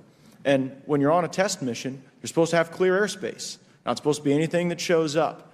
And they saw a sequence of 4 craft in a clear diamond formation for which there is a radar sequence that I alone have observed in the United States Congress. One of the pilots goes to check out that diamond formation and sees a large floating, what I can only describe as an orb. Again, like I said, not of any human capability that I'm aware of. And when he approached, he said that his radar went down, he said that his FLIR system malfunctioned, and that he had to manually take this image from one of the lenses, and it was not automated in collection, as you would typically see in a test mission. So I guess I'll start with Commander Fravor. How should we think about the fact that this craft that was approached by our pilot had the capability of disarming a number of the sensor and collection systems on that craft? Well, I think this goes to that national security side, and you can go back through history of things showing up at certain areas and disabling our capabilities, which is disheartening. And for us, I mean, like I said, it completely disabled the radar on the aircraft when it tried to do it, and the only way we could see it is passively, which is how he got that image. So I think that's a concern on what are these doing, not only how do they operate, but their capabilities inside to do things like this. And how should we think about 4 craft moving in a very clear formation, equidistant from one another, in a diamond? In all of the phenomenon, perhaps, Mr. Grave, that you've analyzed, have we ever seen multiple craft in a single formation? I have one particular case, and that was during the gimbal incident. The recording on the AT FLIR system shows a single object that rotates. You hear the pilots refer to a fleet of objects that is not visible on the FLIR system, and that was something that I witnessed during the debrief as part of the radar data on the situational awareness page. I would like to add, however, Congressman, there's a small bit of anger, I would say I would feel that those pilots are still facing that difficulty in reporting this topic, and they don't have the tools to be able to mitigate this issue. It just goes to show how serious this is and why this is such an important issue for our pilots and for our nation. It was stated explicitly to me by these test pilots that if you have a UAP experience, the best thing you can do for your career is forget it and not tell anyone. Because any type of reporting, either above the surface or below the surface, does have a perceived consequence to these people, and that is a culture we must change if we want to get to the truth. Mr. Chairman, I would observe that perhaps as we move forward from this hearing, there are some obvious next steps. Every person watching this knows that we need to meet with Mr. Grush in a secure, compartmentalized facility so that we can get fulsome answers that do not put him in jeopardy and that give us the information we need. Second, I would suggest that the radar images that were collected of this formation of craft out of Eglin Air Force Base, and specifically the actual image taken by the actual flight crew that we can actually validate, be provided to the committee, subpoenaed if necessary, so that we're able to track how to get this type of reporting and analysis done in a more fulsome way. That would be my recommendation, humbly, as a guest here of the Fine Oversight Committee. I yield back. Ms. Mays. Thank you, Mr. Chairman, and good morning to our witnesses who are testifying today. I want to thank each of you for being here to discuss a topic of grave importance to our national security. Earlier this year, a Chinese spy balloon was shot down off the coast of my home state of South Carolina. Since the Roswell incident in 1947, many Americans have wondered about the dangers of unknown objects crisscrossing our skies. Whether these are UAPs or weather phenomena, advanced technology from American allied or enemy forces, or something more out of this world. So my first question, I have several questions, and if we can just be quick on these first two, I'm going to ask each of you the same question, and then I'll get to each of you individually. The first one, when you reported your experiences with a UAP, did any of you face any repercussions with your superiors, yes or no? No. No. I've actually never seen anything personally, believe it or not. So. All right. And then do you believe there's an active disinformation campaign within our government to deny existence of UAPs, yes or no? I don't have an answer to that. As previously stated publicly, yes. I think previously with like Project Blue Book, yes, but currently I don't speak for the United States government. Okay, thank you. I have a few questions for Mr. Graves. What percentage of UAP sightings, in your belief, go unreported by our pilots? This is an approximation based off of my personal experience speaking with a number of pilots, but I would estimate we're somewhere near 5% reporting, perhaps. So like 95% basically don't report seeing UAPs. That's just my personal estimate. In the incident off Virginia Beach, do you believe the Navy took the danger to your aircraft seriously after it was reported? Absolutely. A few questions for Mr. Favor. As an expert naval aviator, have you ever seen an object that looked and moved like the Tic Tac UAP? No. Did the Tic Tac UAP move in such a way that defied the laws of physics? The way we understand them, yes. Many dismiss UAP reports as classified weapons testing by our own government, but in your experience as a pilot, does our government typically test advanced weapon systems right next to multi-million-dollar jets without informing our pilots? No, we have test ranges for that. It took over 15 years for your encounter with the Tic Tac to be declassified. Do you feel there was a good reason to prevent lawmakers from having access to this footage? No, I just think it was ignored when it happened, and it just sat somewhere in a file. Never got reported. In a drawer. It happens a lot up here. Shocker. Mr. Grush, a couple of questions for you too, sir, this morning. What percentage of UAPs do you feel are adequately investigated by the U.S. government, of the 5% that are reported? I can only speak for my personal leadership over at NGA. I tried to look at every report that came through that I could triage. So. Do you believe that officials at the highest levels of our national security apparatus have unlawfully withheld information from Congress and subverted our oversight authority? There are certain elected leaders that had more information that I'm not sure what they've shared with certain Gang of Eight members or et cetera, but certainly I would not be surprised. Okay. You've stated that the government is in possession of potentially non-human spacecraft. Based on your experience and extensive conversations with experts, do you believe our government has made contact with intelligent extraterrestrials? Something I can't discuss in public setting. And was this documentary evidence, this video, photos, eyewitness? Like, how would that be determined? The specific documentation I would have to talk to you in a skiff about. Gotcha. Yeah. Okay. So, and you may or may not be able to answer my last question, and maybe we get into a skiff at the next hearing that we have, but who in the government, either what agency, sub-agency, what contractors, who should be called into the next hearing about UAPs, either in a public setting or even in a private setting? And you probably can't name names, but what agencies or organizations, contractors, et cetera, do we need to call in to get these questions answered, whether it's about funding, what programs are happening, and what's out there? I can give you a specific cooperative and hostile witness list of specific individuals that were in those. And how soon can we get that list? I'm happy to provide that to you after the hearing. Super. Thank you. And I yield back. Okay, now we have Mr. Langworthy. Is he here? Okay. Thank you very much. I'd like to thank all of the witnesses for being here today to discuss this very unique topic. And I'd like to jump right into my questions, if you don't mind. Commander Fravor, can you briefly describe your background? Yeah, I was an enlisted Marine, Naval Academy graduate, Navy, flew for 18 years, got a master's from University of Houston, and I've worked in the private sector for the last, 16 years, 17 years. I do a lot of defense work. So really gold-plated credentials. Commander Fravor, we have all seen the floating Tic Tac video that you engaged with on November 14th, 2004. Can you briefly talk about why you were off the coast of San Diego that day?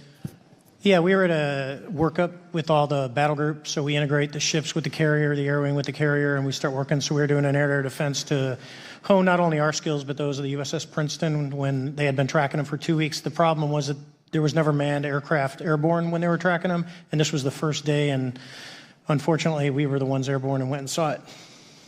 Do you remember the weather that day? Was it cloudy or windy or anything out of the ordinary on the Pacific coast? It was actually, if you're familiar with San Diego, it was a perfect day, light winds, no whitecaps, clear skies, not a cloud. It was, for flying, it was the best. Now, is it true that you saw, in your words, a 40-foot flying Tic Tac shaped object? That's correct. Or for some people that can't know what a Tic Tac is, it's a giant flying propane tank. Fair enough. Did this object come up on radar or interfere with your radar or the USS Princeton? The Princeton tracked it, the Nimitz tracked it, the E-2 tracked it. We never saw it on our radars. Our fire control radars never picked it up. The other airplane that took the video did get it on a radar. As soon as it tried to lock it, it jammed the radar, spit the lock, and he rapidly switched over to the targeting pod, which you can do in the F-18. From what you saw that day and what you've seen on video, did you see any source of propulsion from the flying object, including on any potential thermal scans from your aircraft? No, there's none. There's no IR plume coming out. And Chad, who took the video, went through all the EO, which is black and white TV, and the IR modes, and there's no visible signs of propulsion. It's just sitting in space at 20,000 feet. In your career, have you ever seen a propulsion system that creates no thermal exhaust? No. Can you describe how the aircraft maneuvered? Abruptly, very determinate. It knew exactly what it was doing. It was aware of our presence, and it had acceleration rates. I mean, it went from 0 to matching our speed in no time at all. Now, if the fastest plane on Earth was trying to do these maneuvers that you saw, would it be capable of doing that? No, not even close. And just to confirm, this object had no wings, correct? No wings. Now, was the aircraft that you were flying, was it armed? No, never felt threatened at all. If the aircraft was armed, do you believe that your aircraft or any aircraft in possession of the United States could have shot the Tic Tac down? I'd say no. Just on the performance, it would have just left in a split second. It looks like that we have a problem here that needs further investigation. Yes. In your belief, is this flying Tic Tac? I mean, is it capable of being the product of any other nation on the earth? No, like I said earlier, I think it defies current material science and the ability to develop that much propulsion. And I know there's been some physicists have done calculations, which is beyond anything that we have. Well, either the United States has an adversary here in this world that we don't know, or we really have some serious investigations to do. I really appreciate you being here. Is there anything else about the November 14th, 2004 incident that you think is important for this committee to know that you haven't been asked here today? No, it's been said it's probably the most credible UFO sighting in history based on all the sensors that were tracking it, and then for us to get visual and to go against the naysayers that it's something on the screen or whatever. I mean, there's 4 sets of human eyeballs. We're all very credible. Of the 6 of us that were involved in the thing, including the video, every one of us is going to do 20-plus years in the military in very responsible positions. So I'd say the world needs to know that. It's not a joke. Thank you very much for your testimony here today for all of you, and I yield back, Mr. Chairman. Mr. Ogles. Thank you, Mr. Chairman, and thank you all for being here and the courage it took to come forward and again, the sacrifice that each of you have made. I serve on the National Security Subcommittee for the Financial Services Committee, so I really want to stay in the national security lane, if I may. So when we think about traditional adversaries and both us towards them and them towards us, we probe their capabilities. We look for weaknesses, and we collect that data, that reconnaissance for in the event we need it in the future. For each of you, yes or no question, based off of your own experience or the data that you've been privy to, is there any indication that these UAPs could be essentially collecting reconnaissance information? Mr. Graves? Yes. Mr. Grush? Fair assessment, yeah. Mr. Fravor? Very possible. Again, in the national security vein, is it possible that these UAPs would be probing our capabilities? Yes or no, Mr. Graves? Yes. Grush? Yes. Fravor? Definitely. Is it possible that these UAPs are testing for vulnerabilities in our current systems? Yes. Yes. Possible. Do you feel, based off of your experience and the information that you've been privy to, that these UAPs provide an existential threat to the national security of the United States? Mr. Graves? Potentially. Yes, sir, potentially. Same answer, potentially. Yeah, I'd say Fravor? definitely, potentially. Mr. Graves and Fravor, in the event that your encounters had become hostile, would you have had the capability to defend yourself, your crew, your aircraft? Absolutely not. Sir? No. Is based off of the information that you've been privy to, is there any indication that these UAPs are interested in our nuclear technology and capabilities? Yes. Go ahead. By external observation, sure, that could be a fair assessment, yeah. Yes. Is there any indication that the Department of Energy is involved in UAP data collection and housing? I don't have an answer. I can't confirm or deny that in a public setting. And could you do it in a secure setting? Yes. Mr. Fravor? No, I don't know. Mr. Chairman, I think I'm the last member to go, but there clearly is a threat to the national security of the United States of America. As members of Congress, we have a responsibility to maintain oversight and be aware of these activities so that, if appropriate, we take action. I would encourage the chairman to demand that we have any and all, but in particular Mr. Grush, talk to us in a skiff. And if that access is denied, I will personally volunteer to initiate the Holman Rule against any personnel or any program or any agency that denies access to Congress. Mr. Chairman, with that, I will yield the remainder of my time to my fellow colleague from Tennessee, Mr. Burchett. Thank you, Mr. Chairman. Thank you, Mr. Ogles, for the great questions, brother. Mr. Grush, I might have asked this before, but I want to make sure. Do you have any personal knowledge of someone who's possibly been injured working on legacy UAP reverse engineering? Yes. Okay. How were they injured? Is it something like a radioactive type situation or something we didn't understand? I've heard people talk about Havana syndrome type incidences. What was your recollection of that? I can't get into specifics, but you can imagine assessing an unknown unknown. There's a lot of potentialities you can't fully prepare for. How do you think we ought to handle UAP whistleblower complaints like yours in the future?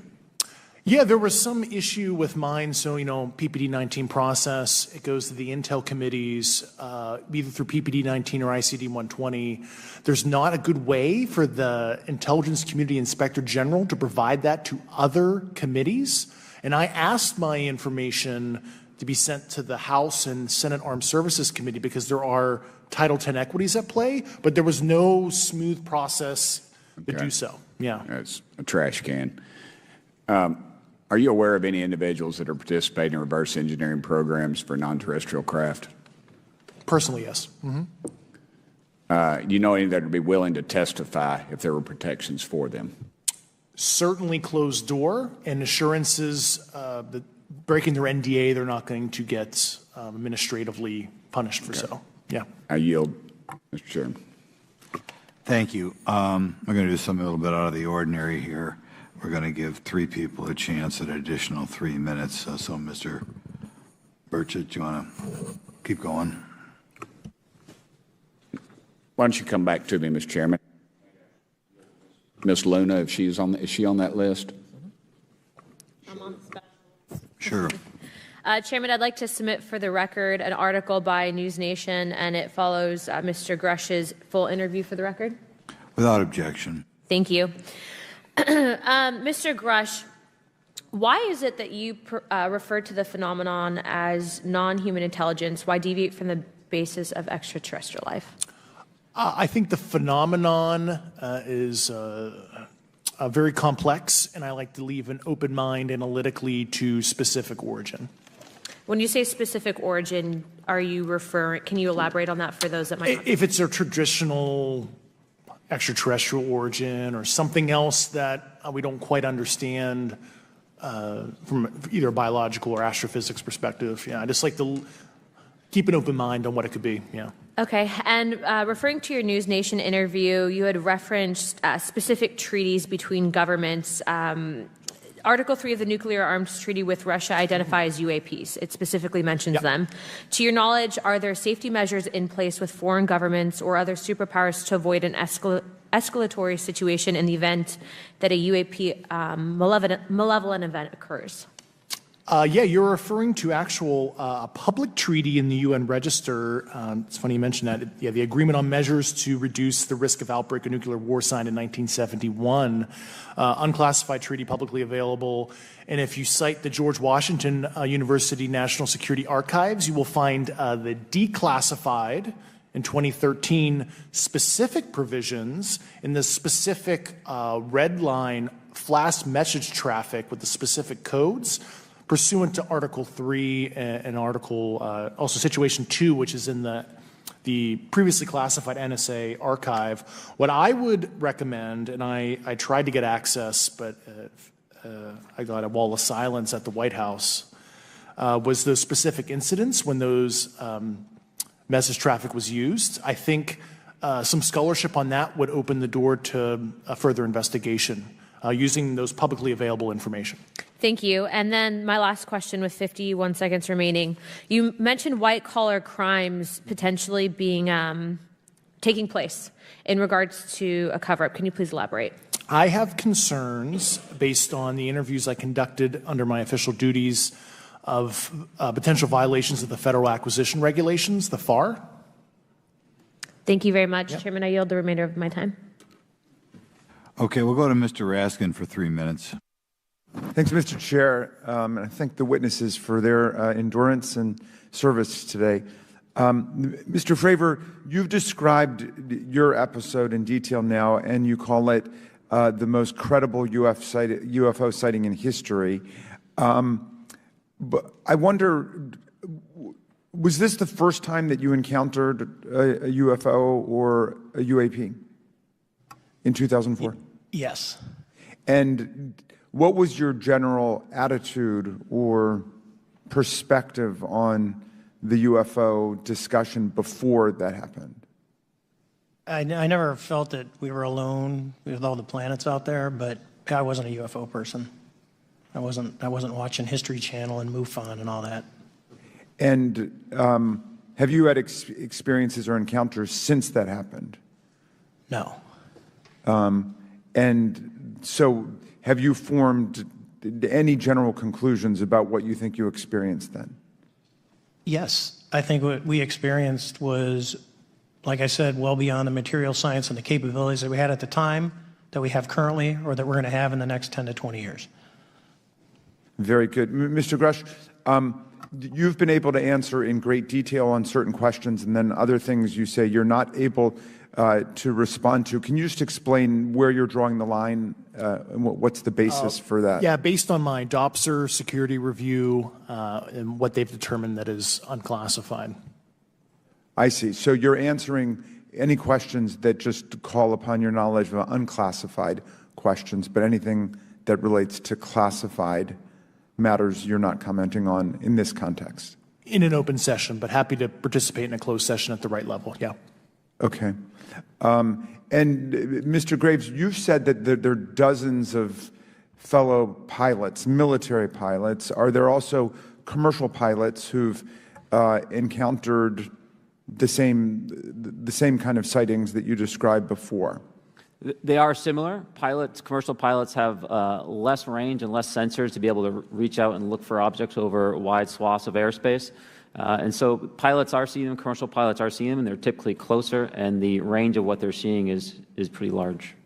What is the most vivid, concrete sighting with the naked eye of the objects that you described before, the cube-like objects? Certainly. I think the most vivid sighting of that would have been near midair that we had at the entrance to our working area. One of these objects was completely stationary at the exact entrance to our working areas, not only geographically but also at altitude.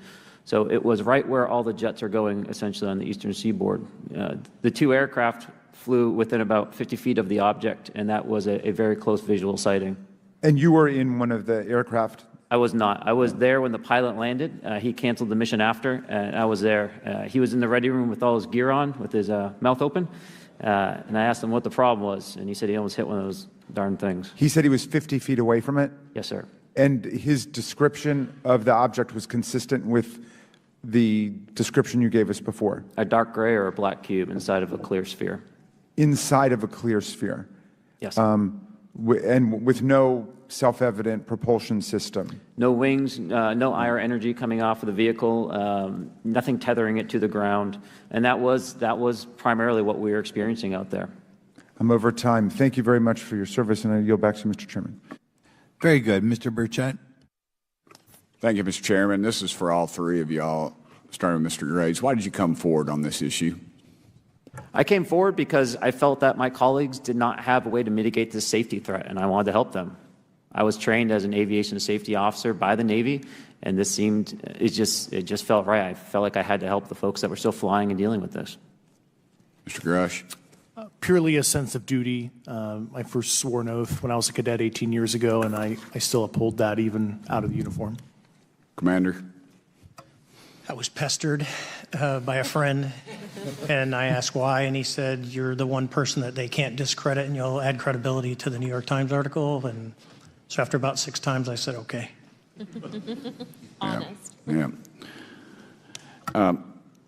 This town isn't made, unfortunately, by people like y'all. We thank y'all. And I do want to also thank the people in the audience and the people that are watching this that can't be, people all over the world that have kept this issue alive. You've endured criticism and derogatory remarks, and we're trying to get to the bottom of it. And so God bless y'all. Thank y'all so much. We really appreciate you guys and gals.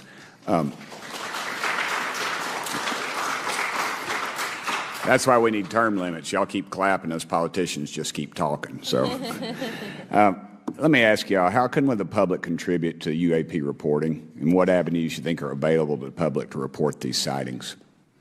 Well, right now, I don't think there is a lot of public options for every man to be able to report on this. I think even for professionals that have sensor data that are seeing these on a regular basis, they're still hesitant to come forward. And so for the general public, I think encouraging the conversations that we're having today, looking for technology solutions that can be distributed so that objective data can be gathered is the first place to go. Mr. Grush? I'll just touch on the whistleblower side of it. I do encourage, current and former military, intelligence community, and industry contractors to come forward in a legal way, either through the IC or DoD or whatever the cognizant IGs are, to lead, join me in this discussion. Commander, and I guess I should say this for the record. My daddy was United States Marine Corps, 1st Marine Division. So, hoorah! Yes, sir. He was old school. Him and Chesty Puller on Peleliu. So, thank you, wow. brother. Wow. Yes, sir. I'm not anything like my daddy. He was incredible. I'm very mediocre to say the least. But go ahead. You seem to be doing fine. Yeah. For me, I was an accident investigator. So the biggest thing that you learn, and I think that witnesses need to do, is one, don't try and make the fish bigger than it was. Stick to the facts. Write it down, and don't speculate what you think it is because it will sway your decision. Just write the facts down. We can get all the facts together, and we can start to investigate and get a real honest story instead of it was this big. Thank you all, and I want to thank everybody. We made history today. Mr. Chairman, I yield. Thank you much, Mr. Garcia. Thank you. I know now we're going to be making some closing remarks, and so I just wanted to say a few things. First, to our witnesses, I want to thank all of you for being here with us today. I know that it takes a lot of courage. You're telling really important information to this committee, and I just want to thank you also for all three of you, your service to our country. I also want to just note that today's hearing was both important but also serious, and I want to thank our subcommittee chairman, Mr. Grothman, I think for running a very fair and substantive hearing. I do want to thank the committee staff on both sides for the amount of work that it took to put this hearing in place, and certainly to all the members that have been involved in this issue prior to the hearing.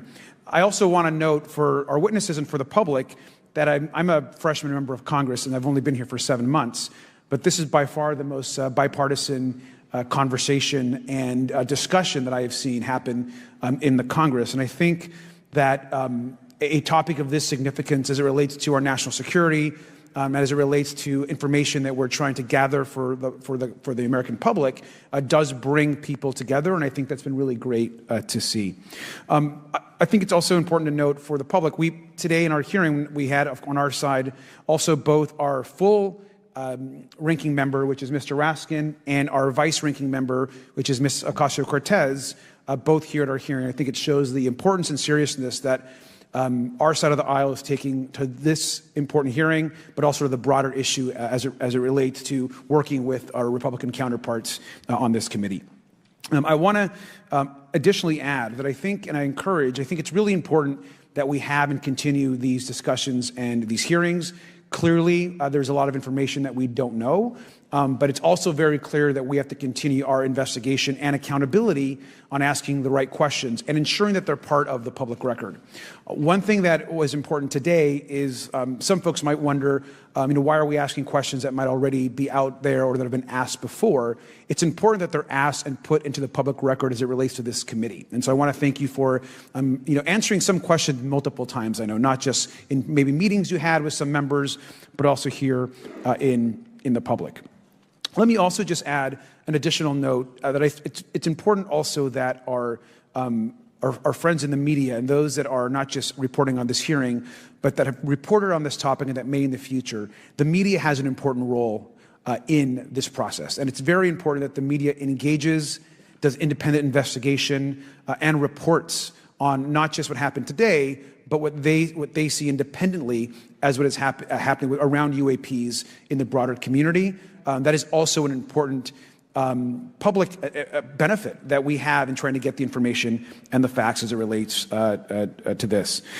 Let me also just say finally that as a teacher and an educator and a longtime teacher and researcher, that I also really believe in following facts, in doing your homework, and in making sure that you follow science as we try to get as most information as possible. And so I want to thank you all for agreeing to do that today. Transparency is a cornerstone of government. We live in a vast galaxy, a lot of unanswered questions, and thank you all for being here today. Mr. Chairman. Thank you. I'd like to one more time thank Mr. Burchett and Ms. Luna for bringing this to our attention. It's a topic that has interested me since I was in school. It was a very illuminating hearing. Obviously, I think several of us are going to look forward to getting some answers in a more confidential setting.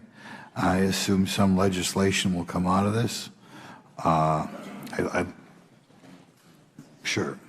I apologize, Mr. Chairman. I need to compliment the folks in my office that did a lot of the work on this.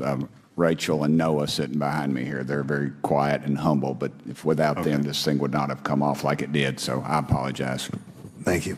I think we're going to want to look into what we can do to make more of this information public. I think there's certainly a time period after which it should always be made public, and people have been concerned about these issues, like I said, since I was in high school. But in any event, I'd like to thank everybody who was here, sticking through the entire hearing. Without objection, the members will have 5 legislative days to submit materials and to submit additional written questions for the witnesses, which will be forwarded to the witnesses for their response. If there's no further business, without objection, the subcommittee stands adjourned.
The subcommittee hearing on unidentified anomalous phenomena, or UAPs, will come to order.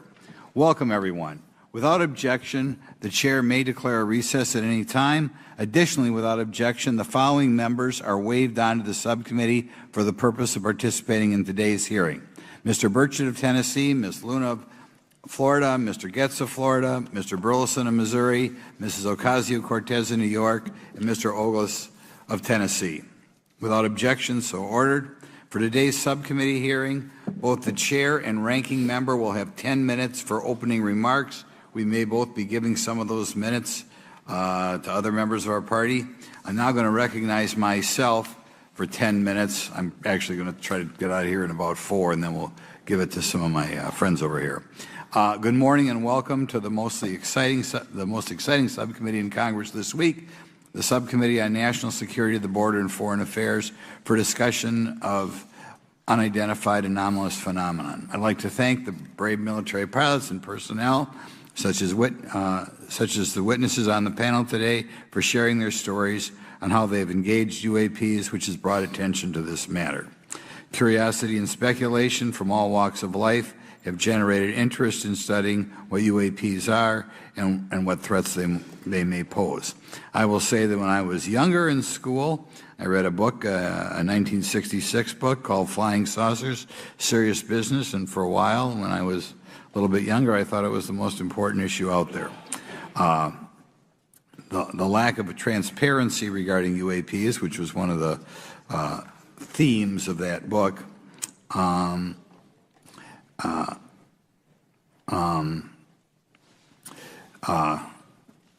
in any event, it's led to interest in studying what UAPs are and what threats they pose. The lack of transparency regarding UAPs has fueled wild speculation and debate for decades, eroding public trust in the very institutions that are meant to serve and protect them, as is evidenced by the large number of people we have here. I also want to point out in 1966, President Gerald Ford claimed to have seen a UFO, and in 1969 in Georgia, Jimmy Carter claimed to have seen a UFO. So this has led Congress to establish entities to examine UAPs. The National Defense Authorization Act of 2022 established the All-Domain Anomaly Resolution Office, or AARO, to conduct or to coordinate efforts across the Department of Defense and other federal agencies to detect, identify, and investigate UAPs. However, AARO's budget remains classified, prohibiting meaningful oversight from Congress. In addition to AARO's efforts, NASA is leading an independent study on UAPs that will identify how UAP data is gathered from both civilian and government entities that can be analyzed to shed light on the topic. However, despite these offices being established, there lies a pressing demand for government transparency and accountability that cannot be overlooked, and that's been a problem that's been around for 50 years. The Biden administration handling of the Chinese spy balloon that violated U.S. airspace is one example how the government is not prepared for these. The Biden administration's description of events has shown that the government continues not to be forthright. Between the Chinese balloon being shot down and 2 UAPs subsequently shot down following the event earlier this year, the U.S. government spent $1.5 million in taxpayer dollars on missiles, yet we have seen little clarity from the Biden administration. We must demand transparency from the Department of Defense, our intelligence community, and our defense industry on the UAP work. We're going to ask some questions about that today. Congress recognizes the subject of UAPs as multifaceted and requires a careful, data-driven approach. Today, we'll see clarity from these witnesses' testimonies, or we'll seek clarity as to what can be done to improve reporting for military and civilians and remain committed to objective inquiry. Congress should work to ensure that knowledge is not driven by fear. Today, we are not just debating the existence of UAPs, we are deliberating on the principles that define our republic, which is a commitment to transparency and accountability. I look forward to hearing from our witnesses today about ways we can improve government efficiency and openness when it comes to UAPs. I thank each of you for your presence here today and for your dedication to safeguarding the interests of the American people. I look forward to your testimony. Now I'm going to turn it over for 2.5 or 3 minutes to Representative Burchett from Tennessee. Thank you, Mr. Chairman. Thank you all for being here. I want to thank everybody for making this happen today. And I want to remind everybody this is a nonpartisan issue. This has nothing to do with party politics. I think the cover-up goes a lot deeper than that. I also want to thank my colleagues, Representative Anna Paulina Luna, sitting beside me here, Jared Moskowitz, my friend across the aisle, has an incredible mind, and I'm anxious to hear his questions, my buddy Eric Burleson, and it's not in my notes here, but Matt Gates. If it hadn't been for Matt Gates, myself, him, and Luna would still be down at Eglin Air Force Base trying to get some answers. He's got an incredible legal mind. Also, I know I saw it in the crowd there, George Knapp, my buddy Jeremy Corbell. They're not witnesses, but they've provided some statements on this subject, and I seek unanimous consent to enter those statements into the record, Mr. Chairman. Without objection. Also, would like to enter in, I understand now that this is unclassified and it's public record, but as we all know, that's sometimes difficult for the public to get a hold of. A report, Defense Intelligence Reference Documents, Advanced Space Propulsion Based on Vacuum, Space-Time Metric Engineering, some light reading for some of our members. Without objection. Thank you. Mr. Knapp wrote, since 1969, the position of our military has been that UFOs pose no threat to national security and are not worthy of further study. I'd say that's the biggest understatement of the decade. He also goes on to talk about the dismissive attitude. It's at odds with what was revealed in documents, reports, and internal memos. And Mr. Cabral says, as he writes these words, the UFO is emerging as a major topic of global importance. I can state that as a fact. Out there, I met a fellow who came in here all the way from Denmark to be here for this meeting. So this is huge. This is worldwide. I think we suspect what's going on, but I'd also like to thank the members of Congress who have supported our efforts to make this hearing happen. Some have even confided to me that they've had UFO sightings of their own. Those members, of course, some of them wish to remain anonymous, and I'll keep it that way. But also, finally, I'd like to thank these three brave witnesses here. They took an oath. They took an oath to uphold the Constitution of the United States, and dadgummit, they're doing it. And we owe them a debt of gratitude.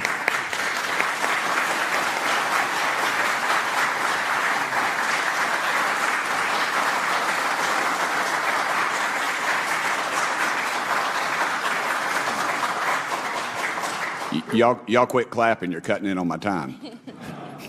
Just kidding. These folks, they've got nothing to gain from this, and I think you're going to find out that they've endured quite a few slings and arrows. We need to remember them in our prayers and their families. And I'm thankful to them for their honest testimonies.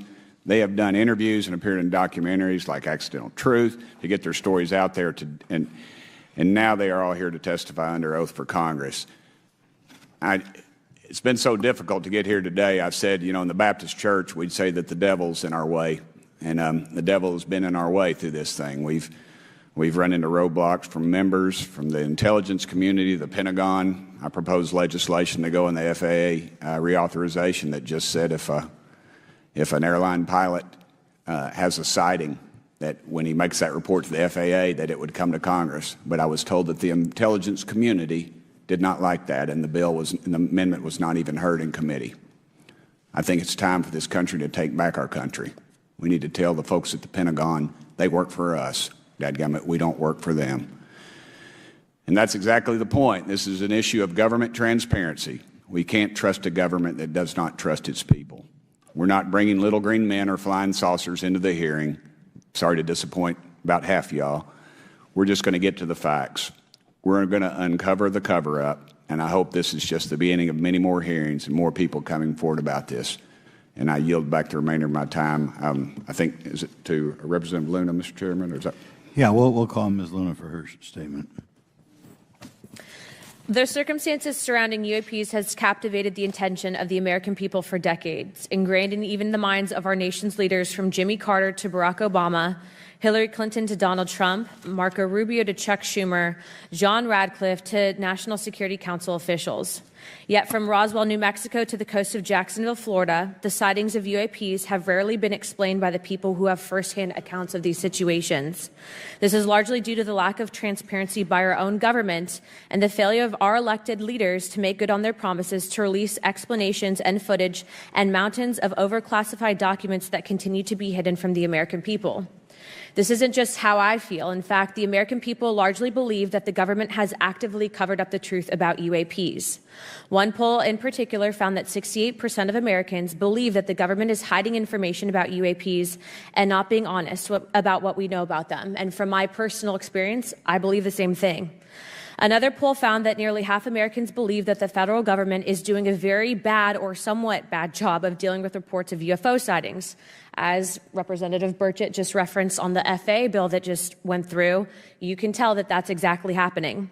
Considering the thousands of testimonies and videos taken on people's phones and eyewitnesses' accounts made by credible witnesses such as doctors, pilots, scientists, and active duty service members, it is unacceptable to continue to gaslight Americans into thinking that this is not happening or that the potential of intelligent life forms exists other than humans. Even more alarming is the fact that these eyewitnesses are many times service members and have no assurance that their lives will not be negatively impacted or even harmed by their experiences. In being an active duty service member working on an airfield, I've had conversations with many pilots where they were in fear of coming forward for retribution and or being taken off flight status. How do we know this? Because the government has said nothing to assure us otherwise. They have also did nothing to calm the concerns of over 20% of Americans who have reported to have seen UFOs or UAPs. We are simply told not to question the government and that the government has it under control. Today is the first hearing of its kind where we will attempt to get down to the bottom of what is actually happening with UAPs. But we will hear from people who have had personal sightings rather than Pentagon bureaucrats who have always been sent to stonewall our investigations. Just so that the press knows and the people know, we were even denied access to a classified briefing in a SCIF prior to this hearing due to the amount of hoops that we had to jump through to grant temporary clearance to witness Grush, who has knowledge of classified information. It is time to have an open-minded discussion on this topic, to hear the evidence and understand the magnitude of what this means, not just for our nation, but for humanity. Thank you, Chairman. I yield back the rest of my time. Thank you very much, and I'd like to thank you and Mr. Burchett for bringing this topic to my attention. Now we'll recognize National Security Subcommittee Ranking Member Garcia for 10 minutes. Well, thank you, Mr. Chairman, and I want to thank first our witnesses for joining us today. I want to begin by thanking you all for your service to our country and for sharing your voices today and your courage to be here as well. To Mr. Graves, particularly grateful to you to spend some time that we had for you to share with candor some of your experiences, so I appreciate that as well. I do want to thank all the members of our subcommittee today and also those that are here and have waved on for their incredible interest in this issue, particularly to Congressman Burchett. I know that your leadership has brought us to this place today, and I want to thank you for that, as well as everyone else that's been engaged in this work. I also want to thank the oversight staff, who I know has been working very hard to ensure that today's hearing is serious, that it's transparent, and that it also provides appropriate answers, as our oversight body always demands. Now, it's really important that we're here in a bipartisan way to have this conversation, which really, to the heart of it, is about national security and key to the subcommittee's core purpose. This is the subcommittee on national security of the Oversight Committee. Now, our witnesses will testify today that UAPs have posed a serious safety threat, and we must understand this. More broadly, we're dealing with real questions that get to the heart of our faith in government. Faith in our institutions, as we all know, is at an all-time low. Partisanship and alternative facts make it too easy to doubt narrative or our institutions. But this hearing will offer the public unique perspectives, building on years of reporting by both federal agencies and the independent media. Now, some of the earliest reporting on this issue was a groundbreaking 2017 New York Times report, which revealed research, as we know now, on unidentified anomalous phenomena, as many call UFOs, by the Defense Intelligence Agency. Mr. Graves and Commander Fravier's experiences with UAPs have also been documented by the public, not just by the New York Times, but CNN and many other national news outlets. Now, the Office of the Director of National Intelligence has published public reports documenting UAPs, and on June 9, 2022, NASA announced that the agency is commissioning a study to, of course, examine unidentified anomalous phenomena. Now, the sheer number of reports, whistleblowers, and stories of unidentified anomalous phenomena should raise real questions and warrant investigation and oversight, and that's why we are here today. Now, pilots have reported encounters for years. Now, because of the stigma around reporting these incidents, we still don't have a complete picture of actually what's going on, particularly as our witnesses will testify on the civilian side, and that is a real problem that we have today in the country. Now, it's very important that we show that Democrats and Republicans in Congress can come together in a bipartisan way to cut through misinformation and to look at the facts in a serious and thoughtful manner. If we are to advance oversight and public disclosure, we must also gain the broad support of the public. We will succeed getting facts out to the public faster if there is a broad public support as part of the process. Now, I understand fully the Department of Defense is hesitant to share information that could also undermine our national security by revealing information on the capabilities of our own aircraft, our sensors, and other sensitive material. At the same time, many people believe that we're withholding information from them, and that is dangerous also. I believe in openness and transparency. That is also the role of Congress, and I want to trust that the American people will be able to weigh the evidence and make up their own minds. Now, we have incidents where sensors, sometimes even multiple types of sensors, detect things that we cannot explain. UAPs, whatever they may be, may pose a serious threat to our military or civilian aircraft, and that must be understood. Now, my career and training as a longtime and career educator and teacher and researcher tell me that we should never rule anything out. We know that our space, of course, is vast and undiscovered. I also want to note that Mr. Sean Kirkpatrick, director of the All-Domain Anomaly Resolution Office, the component of the DoD office that investigates UAP data, has testified before the Senate this year that his unit has found no evidence of extraterrestrial activity. NASA has also stated that they don't have evidence of extraterrestrial life either, and we've heard this, of course, from some of our government agencies. And we should remind viewers and witnesses, which I think is really important, that we also cannot share classified information in public settings. But questions, of course, remain that people want to see data and information for themselves. The enormous interest in the hearing today underscores the importance of a fair and open look at the evidence from witnesses who can share their unique perspectives. Now, I know I certainly have a lot of questions, and I know that all the members of our committee do as well. We should come to this hearing with an open mind, and we should not let our existing ideas restrict us on either side. I hear over and over from many agencies the stigma around reporting and investigating UAPs prevents us from getting real answers. We know that whistleblowers have reported harassment, intimidation, or stigma as well, and this is not acceptable. If people can't report incidents which would have national security or safety implications, then that also has serious consequences for us.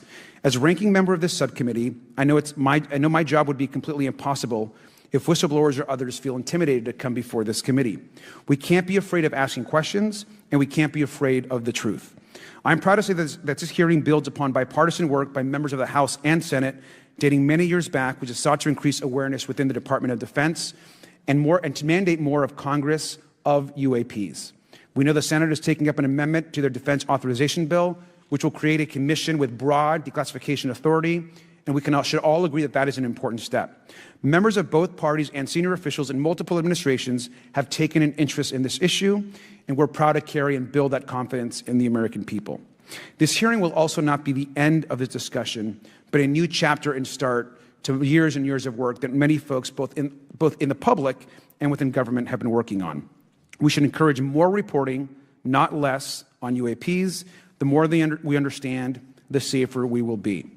We will hear testimony from witnesses today with a long record of service to the American people and with subject matter expertise. Our witnesses have a unique opportunity to share their perspective, insights, and their experiences with the American people. And I encourage all of my colleagues to engage with these difficult questions with an open mind and to follow the facts on behalf of our country. I also just want to say more broadly that we should look at this hearing and believe that everything is on the table as it relates to UAPs. I think an open mind is absolutely the best. I want to yield the 2.5 minutes, the remainder of my time, to the representative from Florida, Representative Moskowitz, for an opening statement. He also has been very much engaged in this issue, and I want to thank him for his leadership. Congressman. Thank you, Ranking Member Garcia. Thank you, Mr. Chairman. I want to thank Tim Burchett and Anna Paulina Luna for their leadership in pushing this hearing forward. I want to thank, obviously, committee staff and their staff working on this on a bipartisan basis because many Americans are deeply interested in this issue, and it shouldn't take the potential of non-human origin to bring us together.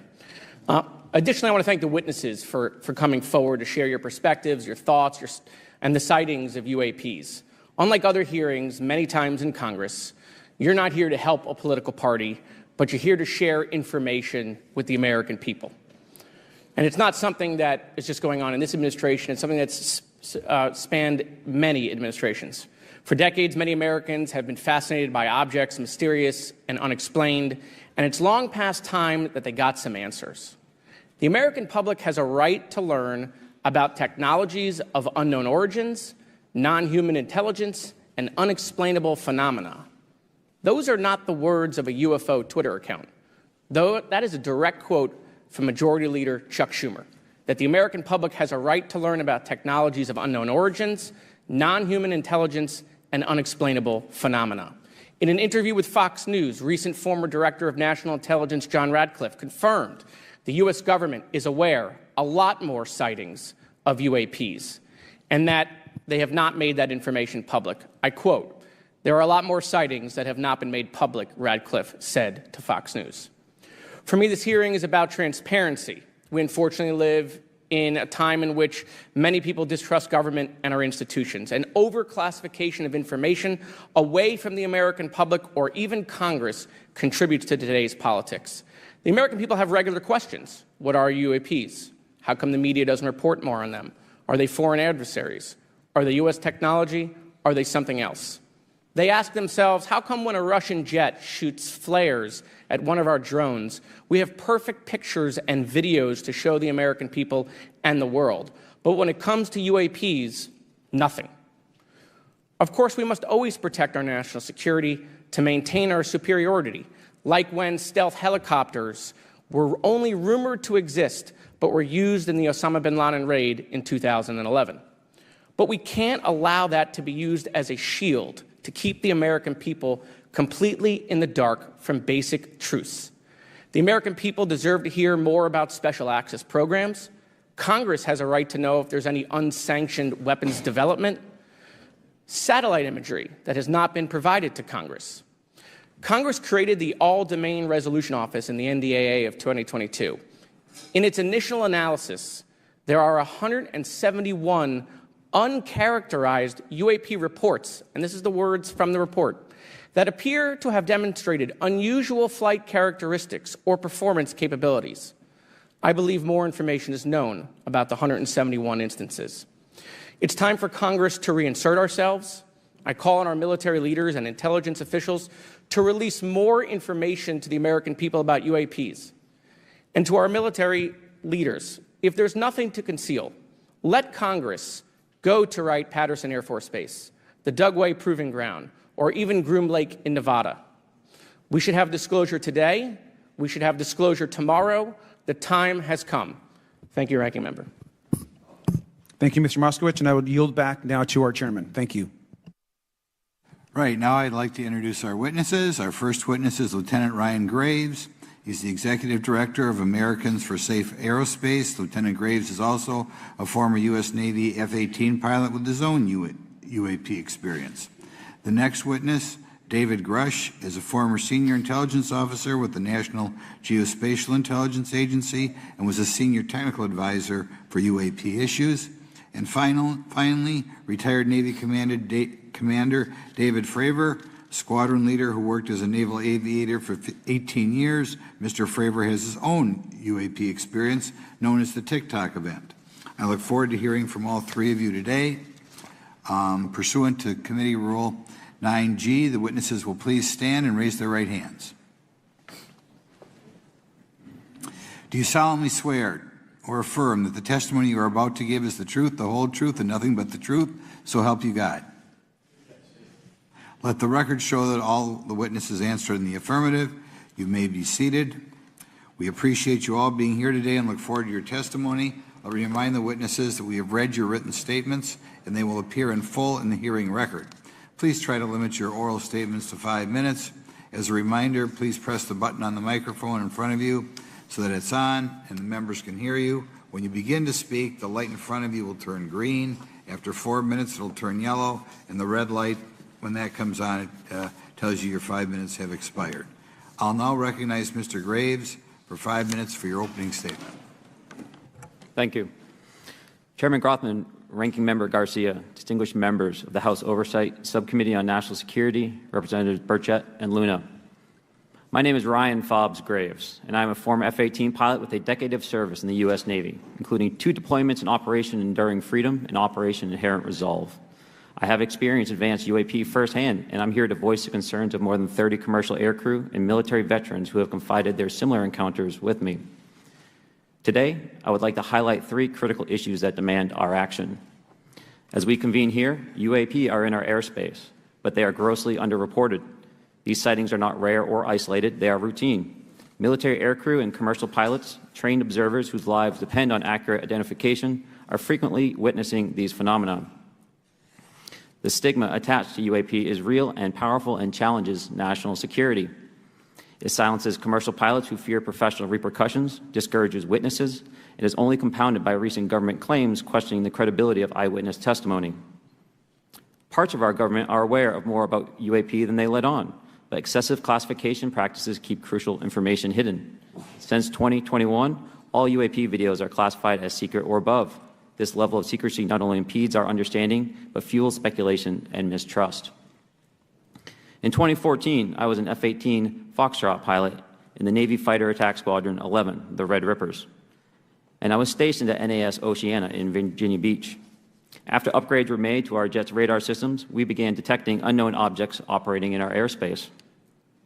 At first, we assumed they were radar errors, but soon we began to correlate the radar tracks with multiple onboard sensors, including infrared systems, eventually through visual ID. During a training mission in Warning Area Whiskey 72, 10 miles off the coast of Virginia Beach, 2 F-18 Super Hornets were split by a UAP. The object, described as a dark gray or a black cube inside of a clear sphere, came within 50 feet of the lead aircraft and was estimated to be 5 to 15 feet in diameter. The mission commander terminated the flight immediately and returned to base. Our squadron submitted a safety report, but there was no official acknowledgement of the incident and no further mechanism to report the sightings. Soon, these encounters became so frequent that aircrew would discuss the risk of UAP as part of their regular pre-flight briefs. Recognizing the need for action and answers, I founded Americans for Safe Aerospace. The organization has since become a haven for UAP witnesses who were previously unspoken due to the absence of a safe intake process. More than 30 witnesses have come forward, and almost 5,000 Americans have joined us in the fight for transparency at safeaerospace.org. The majority of witnesses are commercial pilots at major airlines. Often, they are veterans with decades of flying experience. Pilots are reporting UAP at altitudes that appear above them at 40,000 feet, potentially in low Earth orbit or in the gray zone below the Kármán line, making inexplainable maneuvers like right-hand turns and retrograde orbits or J-hooks. Sometimes these reports are reoccurring, with numerous recent sightings north of Hawaii and in the North Atlantic. Other veterans are also coming forward to us regarding UAP encounters in our airspace and oceans. The most compelling involve observations of UAP by multiple witnesses and sensor systems. I believe these accounts are only scratching the surface, and more will share their experiences once it is safe to do so. In closing, I recognize the skepticism surrounding this topic. If everyone could see the sensor and video data I witnessed, our national conversation would change. I urge us to put aside stigma and address the security and safety issue this topic represents. If UAP are foreign drones, it is an urgent national security problem. If it is something else, it is an issue for science. In either case, unidentified objects are concerned for flight safety. The American people deserve to know what is happening in our skies. It is long overdue. Thank you. Mr. Grush. Mr. Chairman, ranking members and congressmen, thank you. I'm happy to be here. This is an important issue, and I'm grateful for your time. My name is David Charles Grush. I was an intelligence officer for 14 years, both in the U.S. Air Force, both active duty, Air National Guard, and Reserve, at the rank of major, and most recently from 2021 to 2023, at the National Geospatial Intelligence Agency, NGA, at the GS-15 civilian level, which is the military equivalent of a full bird colonel. I was my agency's co-lead in unidentified anomalous phenomena and transmedium object analysis, as well as reporting to the UAP task force, UAPTF, and eventually, once it was established, the All-Domain Anomaly Resolution Office, AARO. I became a whistleblower through a PPD-19 urgent concern filing in May 2022 with the Intelligence Community Inspector General. following concerning reports from multiple esteemed and credentialed current and former military and intelligence community individuals that the U.S. government is operating with secrecy above congressional oversight with regards to UAPs. My testimony is based on information I've been given by individuals with a long-standing track record of legitimacy and service to this country, many of whom also have shared compelling evidence in the form of photography, official documentation, and classified oral testimony to myself and my various colleagues. I have taken every step I can to corroborate this evidence over a period of 4 years while I was with the UAP Task Force and do my due diligence on the individual sharing it. This is because of these steps, I believe strongly in the importance of bringing this information before you.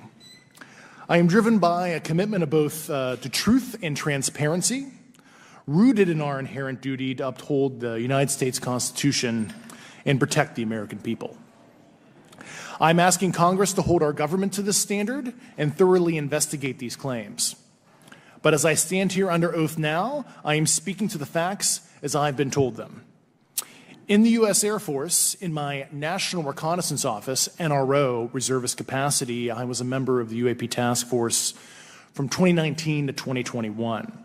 I served at the NRO Operations Center on the Director's briefing staff, which included the coordination of the Presidential Daily Brief and supporting variety of contingency operations, which I was the Reserve Intelligence Division Chief backup. In 2019, the UAP Task Force Director asked me to identify all special access programs and controlled access programs, also known as SAPs and CAPs, we needed to satisfy our congressionally mandated mission, and we were direct report at the time to the DepSecDef. At the time, due to my extensive executive level intelligence support duties, I was cleared to literally all relevant compartments and in a position of extreme trust, both in my military and civilian capacities. I was informed in the course of my official duties of a multi-decade UAP crash retrieval and reverse engineering program, to which I was denied access to those additional read-ons when I requested it.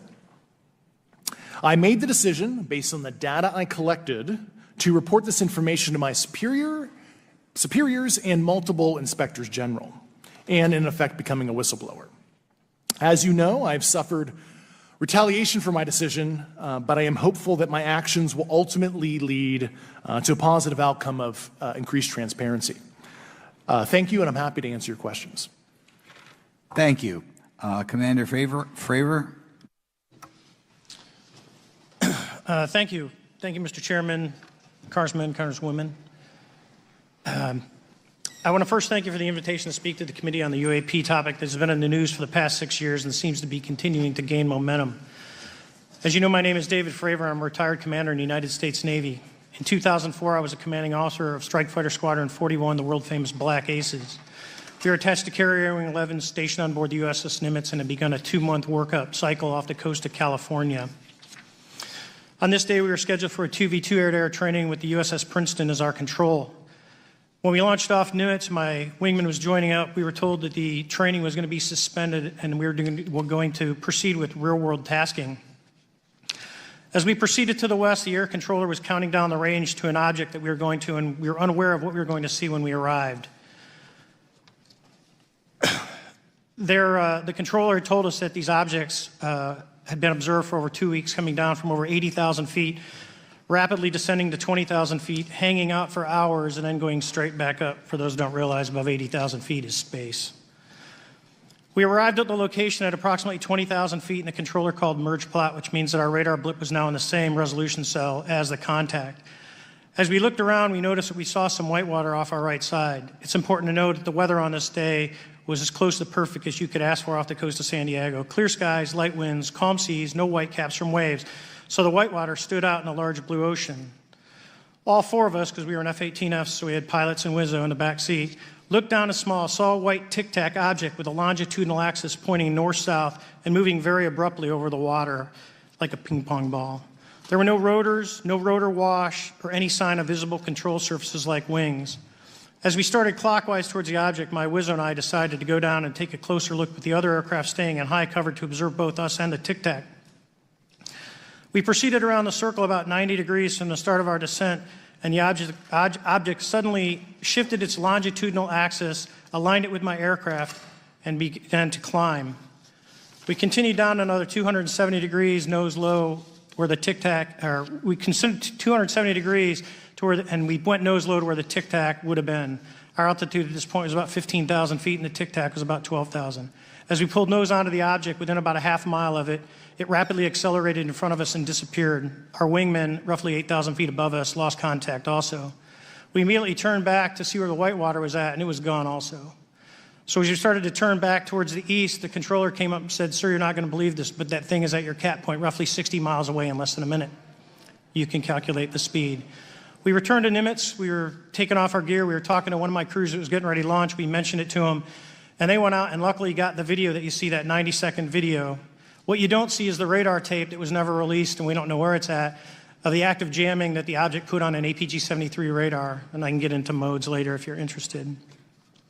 What is shocking to us is that the incident was never investigated. None of my crew were ever questioned. Tapes were never taken, and after a couple days, it turned into a great story with friends.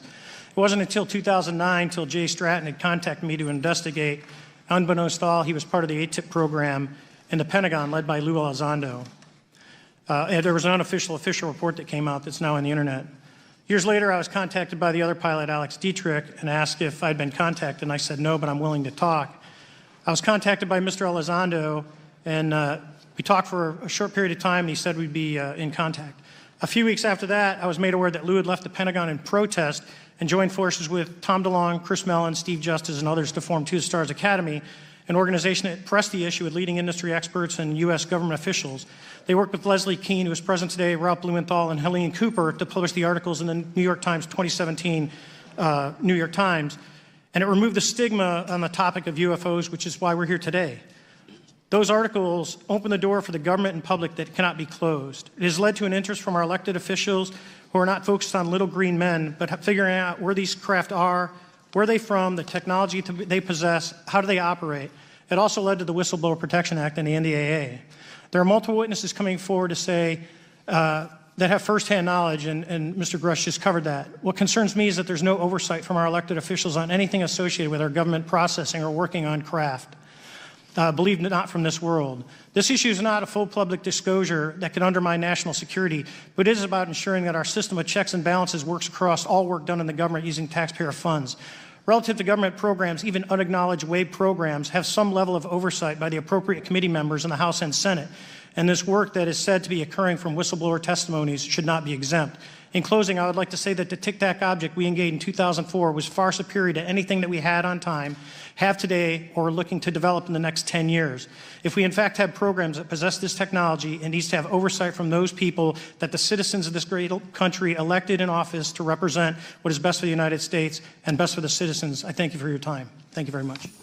Thank you very much. I know it's very difficult for all of you, all you've done in the past to try to illuminate this issue. Call on myself first for some questions. I'm going to start with Mr. Graves. Are pilots that you interact with as part of your organization, do you feel adequately trained and briefed on how to handle encounters with UAPs? No. Right now, military witnesses to UAP have limited options for reporting UAP. But more concerning is that commercial aviation sector has not adapted to the lessons that the military has implemented. The military and Department of Defense has stated that UAP represent a critical aviation safety risk. We have not seen that same language being used in the commercial markets. They are not acknowledging this risk. Okay. What steps do you think you have to be taken to improve a pilot's UAP reporting, be it military or commercial? Right now, we need a system where pilots can report without fear of losing their jobs. There is a fear that the stigma associated with this topic is going to lead to professional repercussions, either through management or perhaps through their yearly physical check. So having a secure system, reducing the stigma, and making this information available through the public is going to reduce the concerns that aircrew have. Could you just give me a little idea of the degree to which reports in the past are not made public right now? Well, I don't think there has been a proper reporting system to gather those reports and thus not report them. So to answer your question,